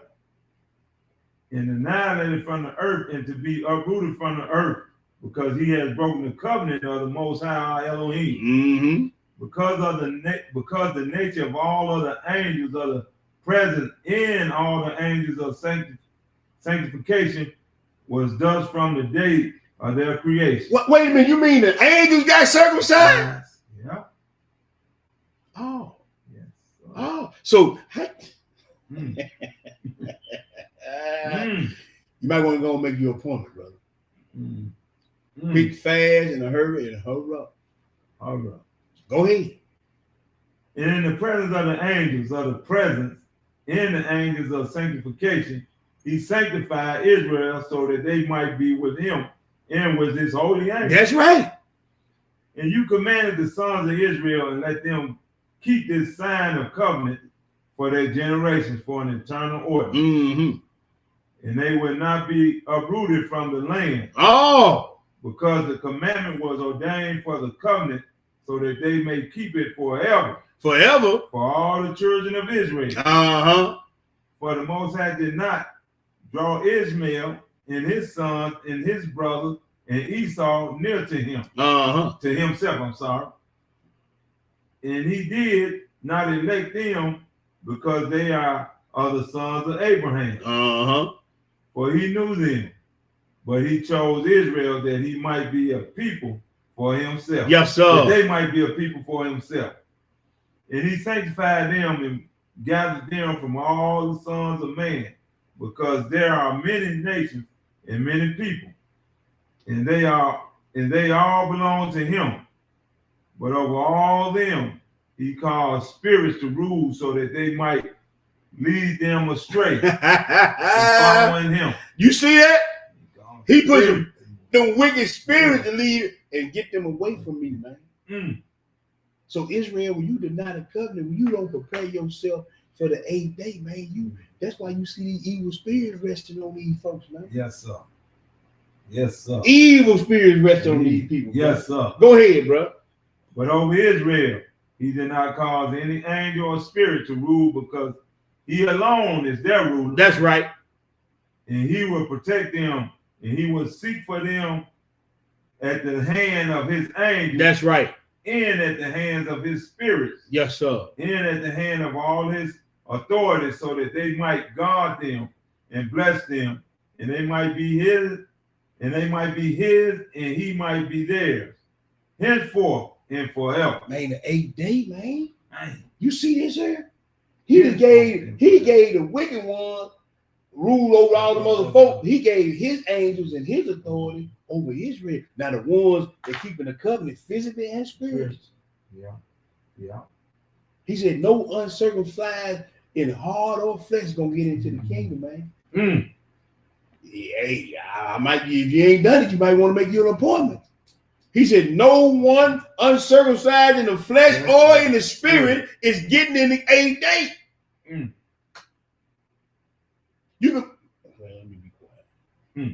I ain't gonna even say it. I'm gonna leave you with some hope. 33. I'm gonna leave you with some hope. Let's go to 2nd Enoch to 33. That's in Pseudepigrapha volume 1.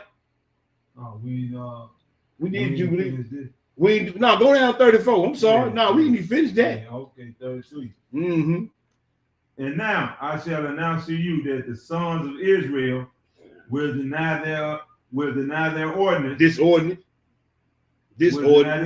it's a this ordinance, will deny this ordinance, and they will not circumcise their sons according to all this law, because some of the flesh of their circumcision they will leave in the circumcision of their sons.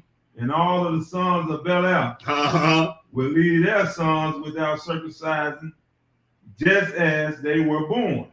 The sons of who? Belial. A great wrath from the Most High will be upon the sons of Israel, because they have left his covenant. Yes, sir. And have turned aside from his word. And they have provoked and blasphemed, inasmuch as they have not done the ordinance of this law. Yes, sir. Because they have made themselves like the Gentiles, to be removed and uprooted from the land. Then you're doing it to yourself. And you don't have nobody to blame but yourself. Yes, sir. Go ahead, brother. And there is therefore for them no forgiveness or pardon, so they might be pardoned and forgiven from all of the sins of this eternal error. This is an eternal error. Eternal error. You might want to make your appointment, brother. I'm just saying. And then after you make your appointment, get circumcised. Eternal error. This here. Once you get that taken care of, start getting this here right too. Wow. Huh? Wow. I didn't write that. Let's go to 2nd Enoch, the 33, man. 2nd Enoch, the 33. We're going to read that. It's in Pseudepigrapha Volume 1. It's on page 156, bro. 2nd Enoch. It's in that Pseudepigrapha Volume 1. It's on page 156. We're going to read verses 1 through 4, man. Enoch just going to go and lay it out plain for you.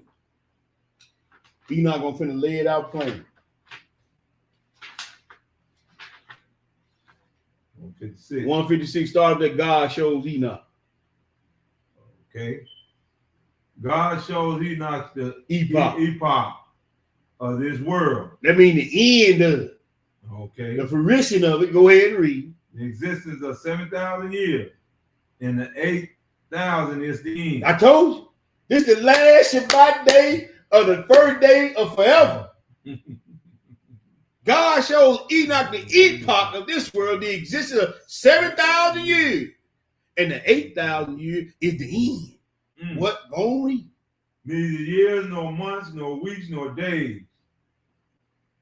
On the 8th day, I will likewise appoint, so that the 8th day might be the first. The first creator of my week. This is the Father's week. Yeah. Go ahead.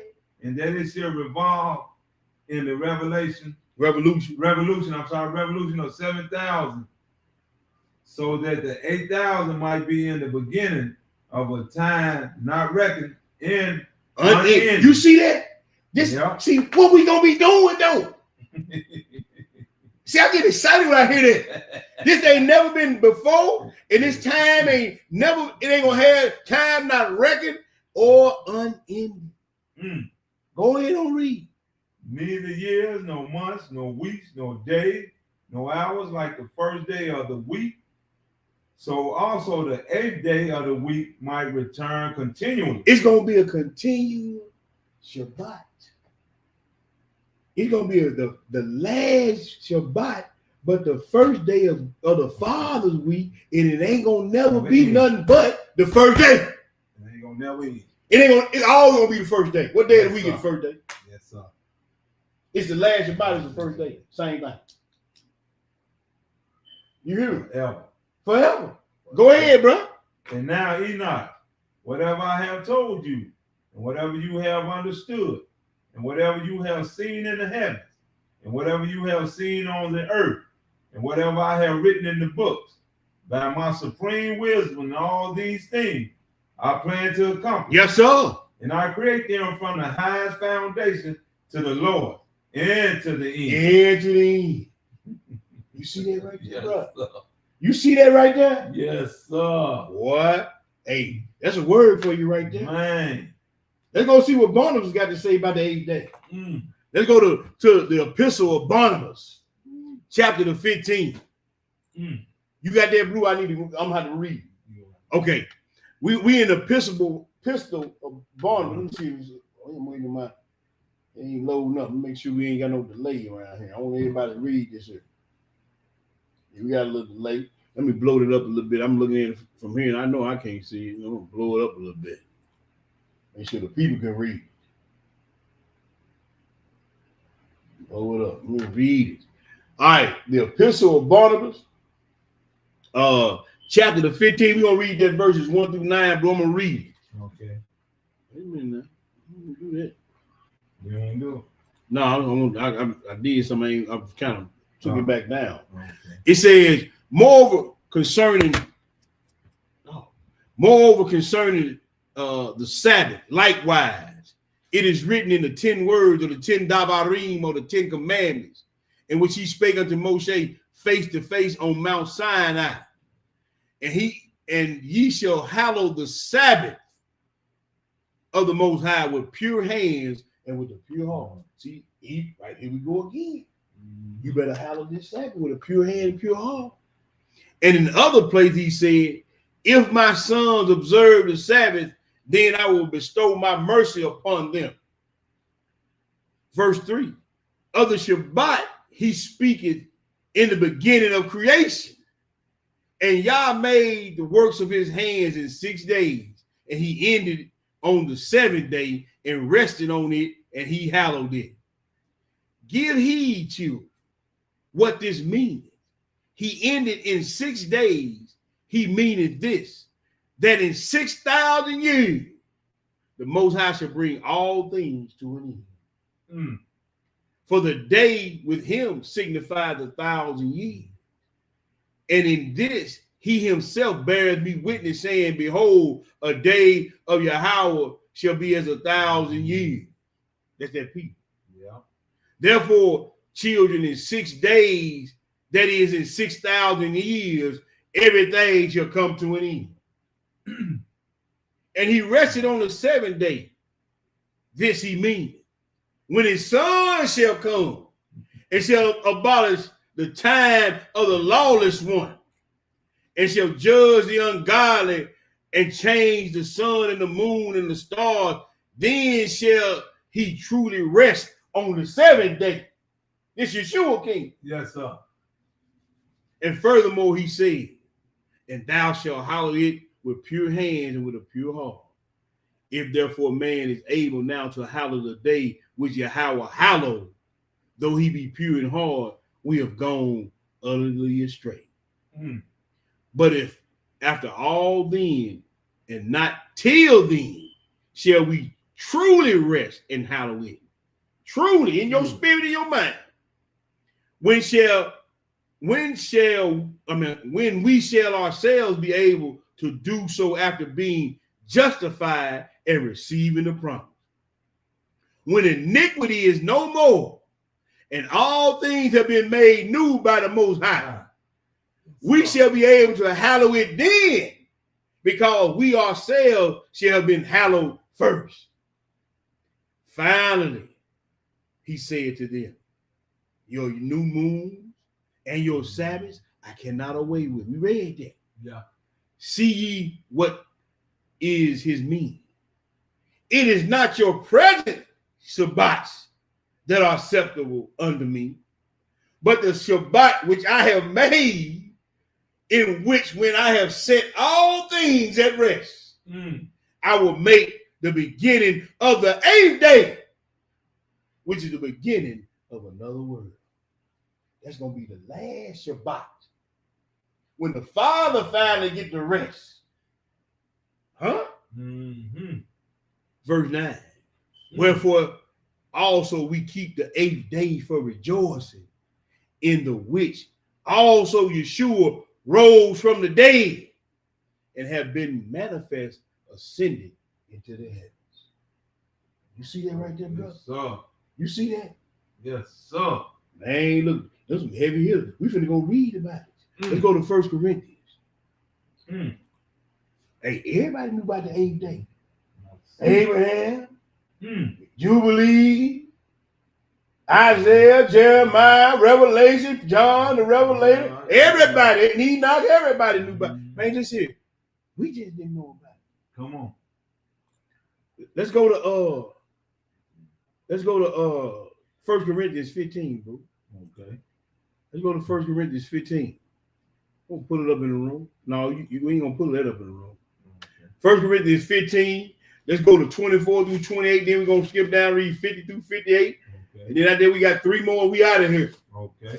When you get it, go ahead and feed the people. You ain't gotta wait with me. I know what it say. 1 Corinthians 15, verse 24. That's right. Then cometh the end, when he shall have delivered up the kingdom of Elohim, even the Abba, when he shall have put down all rule and Yes, all sir. authority and power. Yes, sir. Did we just read that? Yeah. Why is something wrong with these other books? Why everybody saying the same thing? 6:6 say. If something wrong with them, That's right. they are contradicting with the man. Yes, sir. Go ahead, bro. For he must reign till he have put all enemies under his feet. That's right. The last enemy that shall be destroyed is death. Yes, sir. For he hath put all things under his feet. Mm. But when he says all things are put under him, it is manifest that he is accepted, which did not put all things under him. Yes, sir. And when all things shall be subdued unto him, then shall the Son also himself be subject unto him that put all things under him, that Yah may be all in all. Skip down. You see, he gonna offer up the kingdom to the Father Yes, after sir. them 7,000 years. Yes, sir. Same thing we reading that way, the man. Yep. Let's go down. Skip down to 50, read 50 through 58, man. All right, verse 50. Now this I say, brethren, that flesh and blood cannot inherit the kingdom of Yah. Neither does corruption inherit incorruption. Going back to that circumcision. Going back to that circumcision, that 8th day. Yes, sir. Everything got to be offered up. Go ahead, bro. Behold, I shew you a mystery. We shall not all sleep, Yeah, what? but we shall all be changed. Yes, sir. In a moment, in the twinkling of an eye, at the last trumpet. Yes, sir. For the trumpet shall sound, and the dead shall be raised incorruptible. Yes, sir. And we shall be changed.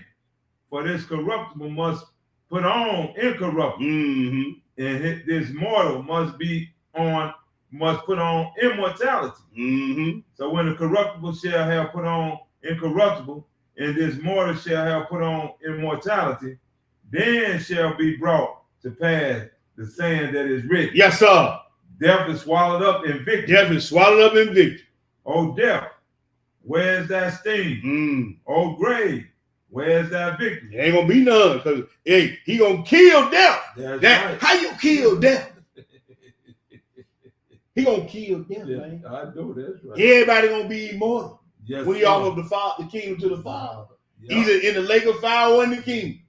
Ain't no changing it after that. No, sir. Go ahead.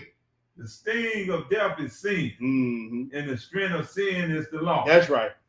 But thanks be to Yah, which giveth us the victory through our Lord and Savior Yeshua Mashiach. Therefore, my beloved brother, be ye steadfast, unmovable, Yes, sir. always abounding in the work of the Most High. Always that's what I was trying to tell you about preparation. Always abounding in the work of the Most High. No matter how big or how small, you got to always be abounding, unshakable and unmovable. Come on. Don't let nothing throw you off your square. Nothing. Yep. Go ahead. For as much as you know that your labor is not in vain That's right. in the Most High. In the Most High. Let's go to Revelations. He said, when you've done all you can do, Make stand. stand. Stand therefore. That's right. Having your Lord gird about Yes, with sir. truth. Yes, sir. You standing on his word. Man, you standing on it. Yes, No sir. matter what it is, you can't let nobody move you, man. Yes, sir. Don't let nothing or nobody move you off your square. Come on. Because you trying to get to this here 8th day. That's it. And you want to be on the right side on the 8th day. It's the last day, but the first day. Huh? Yes, sir. Simultaneous last, but always first. Mm. Revelations to 21, bro. I hope everybody getting some understanding of what we tried to bring to y'all. Yes, sir. Revelations to 21. We're going to read 1 through 5. They're going to skip down and read 21 through 23. All right. What do it say, my brother? Verse 21 and 1. And I saw a new heaven and a new earth. Yes, sir. For the first heaven and the first earth were passed away, and there was no more sea. There was no more sea. And I, John, saw the holy city, New Jerusalem, coming down from Yah out of heaven, prepared as a bride adorned for her husband. Yes, sir. And I heard a great voice out of heaven saying, Behold, the tabernacle of Yah is with man. See, this go all the way back to that Second Chronicle, man, when God came down, when he was dedicating the temple. Now the tabernacle of Yah is with men now. Yes, sir. Come on. And he will dwell with them, and they shall be his people.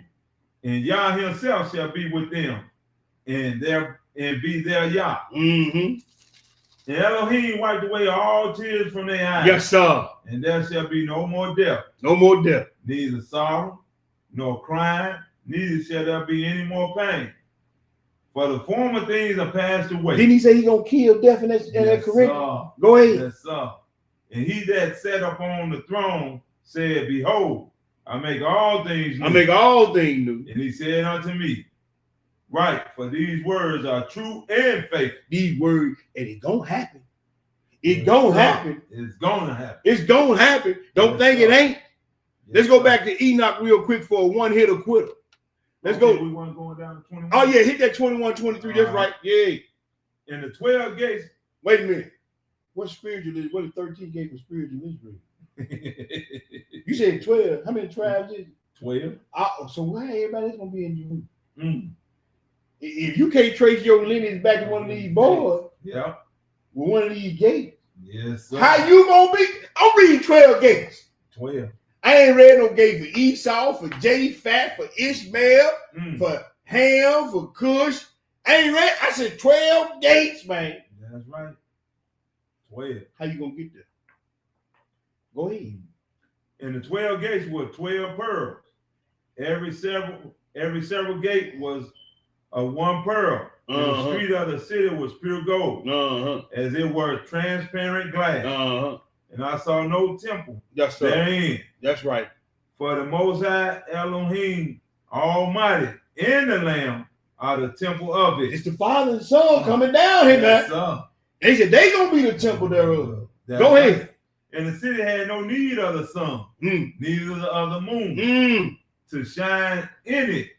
For the glory of Elohim did light, and the Lamb is the light thereof. See this little picture I got on the screen.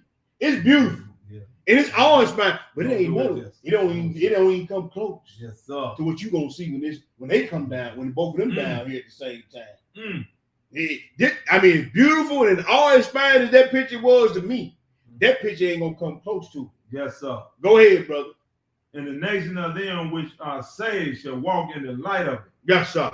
And the kings of the earth do bring their glory and honor into it. Yes, sir. And the gates of it shall not be shut all by day. All by day, I'm sorry. For there shall be no night there. And they shall bring the glory and honor of the nations into it. And there shall in no wise enter into it anything that defile, neither whatsoever worketh abomination or maketh a lie, but they which are written in the Lamb books of life. Yes, sir. That's it. That's it. I ain't gonna read it. If you ain't in that Lamb book of life, you in the lake with the snake, partner. Now they go read that Enoch one here to quit. This is going third Enoch to 48, man. We invited in one, bro. We invited one. We on page 300. On page 300. Oh, praise. You see that right there, bro? So, we have the search side. You got to be, man. Look at here. Look at this right here. The right hand of the Most High. We gonna read one verse. Look what it say, man. When you read it, bro, hit that where it say, "Come, I will show you." Okay. Come, and I will show you the right hand of the omnipresent. Who is the right hand of the omnipresent one? Yeshua. Go ahead and read. Which has been banished behind him. Because of the destruction of the temple. Yes, sir. For it in all kinds of brilliant light shine, and by it the 955 heaven. 955 heaven were created. Yes, sir. Even the seraphim and the orphan are not allowed to look on it till the day of salvation comes. See, don't nobody know what the temple look like but the Father and the Son. Not even the seraphim or the orphan. They don't even know what the city look like. Wow. I have not seen, nor ear heard, nor has it even entered into the heart of man those things that he got prepared for those who love him. They don't even know what the temple gonna look like, man. That's why I say that picture don't do it justice. Oh, don't. They don't even know what the temple look like. Wow. And they up there with it. Yeah. Praising and worshiping. Man, you see this? Wow. Man, y'all want to miss out on me? I don't. Boy. I don't. Yeah, boy. Let's go to the last place, Matthew the 24. Dang. Let's go to Matthew the 24, bro. Matthew the 24, man. We're going to read 32 through 44. Matthew the 24 through 34. 24, 32 through 44. 32 through 44. Uh-huh. All right. Go ahead and read. Okay, Matthew 24 and 32. Now learn a parable of the fig tree. Mm-hmm. When its branches is yet tender and putteth forth leaves, ye know that the summer is nigh. Yeah. So likewise ye, when ye shall see all these things, know that it is near, even at the door. Verily I say unto you, this generation shall not pass till all these things be fulfilled. That's right. Heaven and earth shall pass away, but my word shall not pass away. That's right. But of that day, in hour knoweth no man, no, not the angels of heaven, but my Abba only. My Father only. Go ahead, brother. But as the days of Noah was, so shall also the coming of the Son of Man be. How many people was on the ark? 8. Yeah. What month did it happen in? The 7th month, ended in the 8th month. Same thing, same game. Go ahead. For as in the days that were before the flood, there were eating and drinking, Yeah. marrying and giving in marriage, Yeah. until the day that Noah entered into the ark. Man, they were still popping fingers and tootsie rolling and boots on the ground and everything, man. Yes, Till sir. that first raindrop hit, partner. Yes, sir. The giants were around here wreaking havoc. They were great Come men on. renowned. They Yes. thought they were cold with it. You understand what I'm saying? Yeah. Till that first raindrop hit. Hey, when that 8th day come, partner, you done. It's OB. Go ahead. And knew not until the flood came and took them all away. So shall also the coming of the Son of Man be. Yes, sir. Then shall two be in the field. The one shall be taken and the other left. Right. 2 women shall be grinding at the mill. The one shall be taken and the other left. Watch therefore, for ye know not what hour the Most High do come. That's right. But know this, that if the good man of the house had known in what watch the thief would come, he would have watched and would not have suffered his house to be broken up on. That's right. Therefore, be ye also ready, for in such an hour as ye thinketh not, the Son of Man comes. Hey, that's the lesson. Oh, Your praise life and God. your days is the preparation for the 8th day. Hallelujah. All praise to the Most High, man, for his wisdom, knowledge, and understanding. I want to thank my brew for Yes, coming sir. through, taking Yes, care sir. of that business. Yes, Hey, sir. we're gonna be at the South Haven Library tomorrow for the feast. South Haven Library in South Haven, Mississippi, excuse me, at 1 p.m. No, want the food there at 12. One food day and 12. Want the food there at 12. We're gonna try to get kicked off right after we get the food served, so about 1 o'clock. But anybody that's cooking for the feast, man, we need to get that food there at 12 noon. 12 noon. We in the big room at the library, and want to come out. Anybody that's in town. Yeah. I know Brother Keith and his rib and his family still in town. So anybody want to come out and feast with us, we'll be at the South Haven Library at 12 noon sharp. They got you got a bunch of little kids out there. They got a little park right beside it there. You want to take the kids out there, let them stretch your legs a little bit, and a little pond out there. Y'all can go out there and enjoy that. But hopefully, the Most High he'll have the weather agree with us if you want to do something like that. Yes, sir. But South Haven Library tomorrow, 12 p.m. Have the food there. We're gonna try to get it kicked off at 1 p.m. Yes, and sir.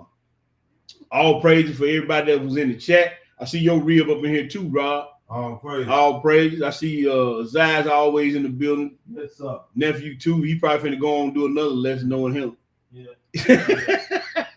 And yeah. So thank y'all for tuning in tonight. Yes, sir. Love y'all. One love to the family. Y'all, I hope y'all had a blessed feast season from trumpets to atonement to tabernacles and going on to the 8th day of tabernacles. I hope that the Most High rain down his blessings upon those who are worthy and deserving of it. And those who are still struggling with some things from day to day, we pray that the Most High give you strength and give you the wisdom and knowledge to overcome those things that are keeping you back and holding you back from going to another level of the Most High. I see my bro Eliyahu in the building. Bro, I still owe you a phone call. We're going to get together and take care of that business on that hunting thing. You know what I'm saying? I had to give you some deer meat, man. So really thank y'all for tuning in. Really thank y'all for y'all donations. Again, we got the coat drive coming up November the 1st, bro. Right. And we got the coat drive. Y'all want to donate, please do. We will appreciate it. Help us get out here and get these kids some coats, some hats, some mitts, some gloves before it get cold. So we're going to be trying to do that here in the next couple of weeks. So we just thank y'all from the bottom of our heart for tuning in. We thank y'all from the bottom of our heart for supporting this ministry in whatever way you support it. Whether it be prayers or sharing the lesson or just tuning in, whatever, giving donations. We thank y'all. I promise you we do. Yes. And we don't take it for light. So thank y'all for y'all help, y'all prayers, and y'all support. And we gonna say, bro, you got anything you want to say to the people before I sign out? So I was just glad that y'all was able to fellowship with us.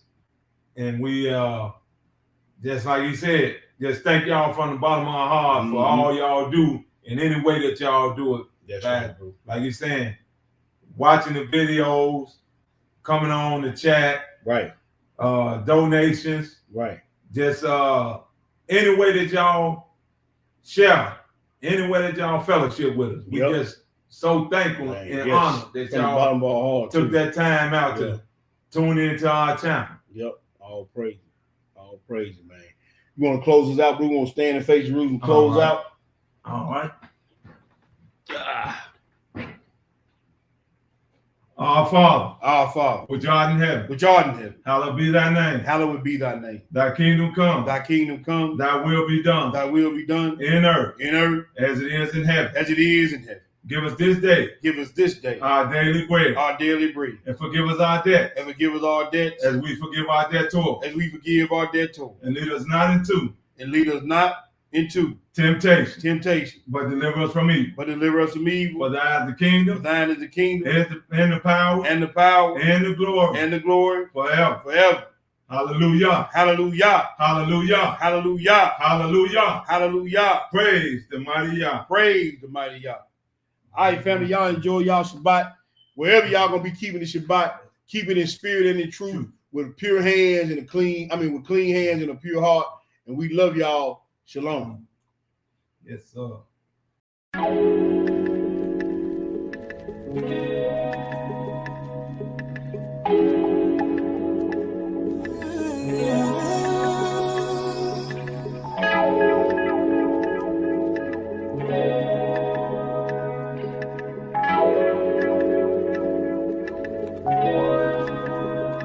Trial after trial, let trouble don't last away.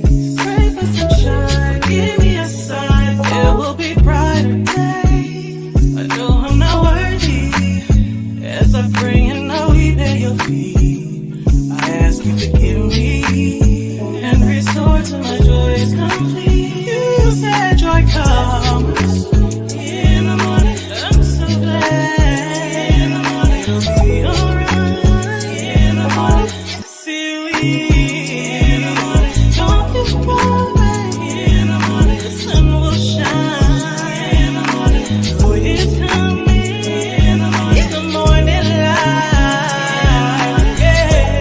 of a mustard seed, you can move a mountain. Anything's possible through Christ if you don't doubt him. I know what you going through, I was going through it too.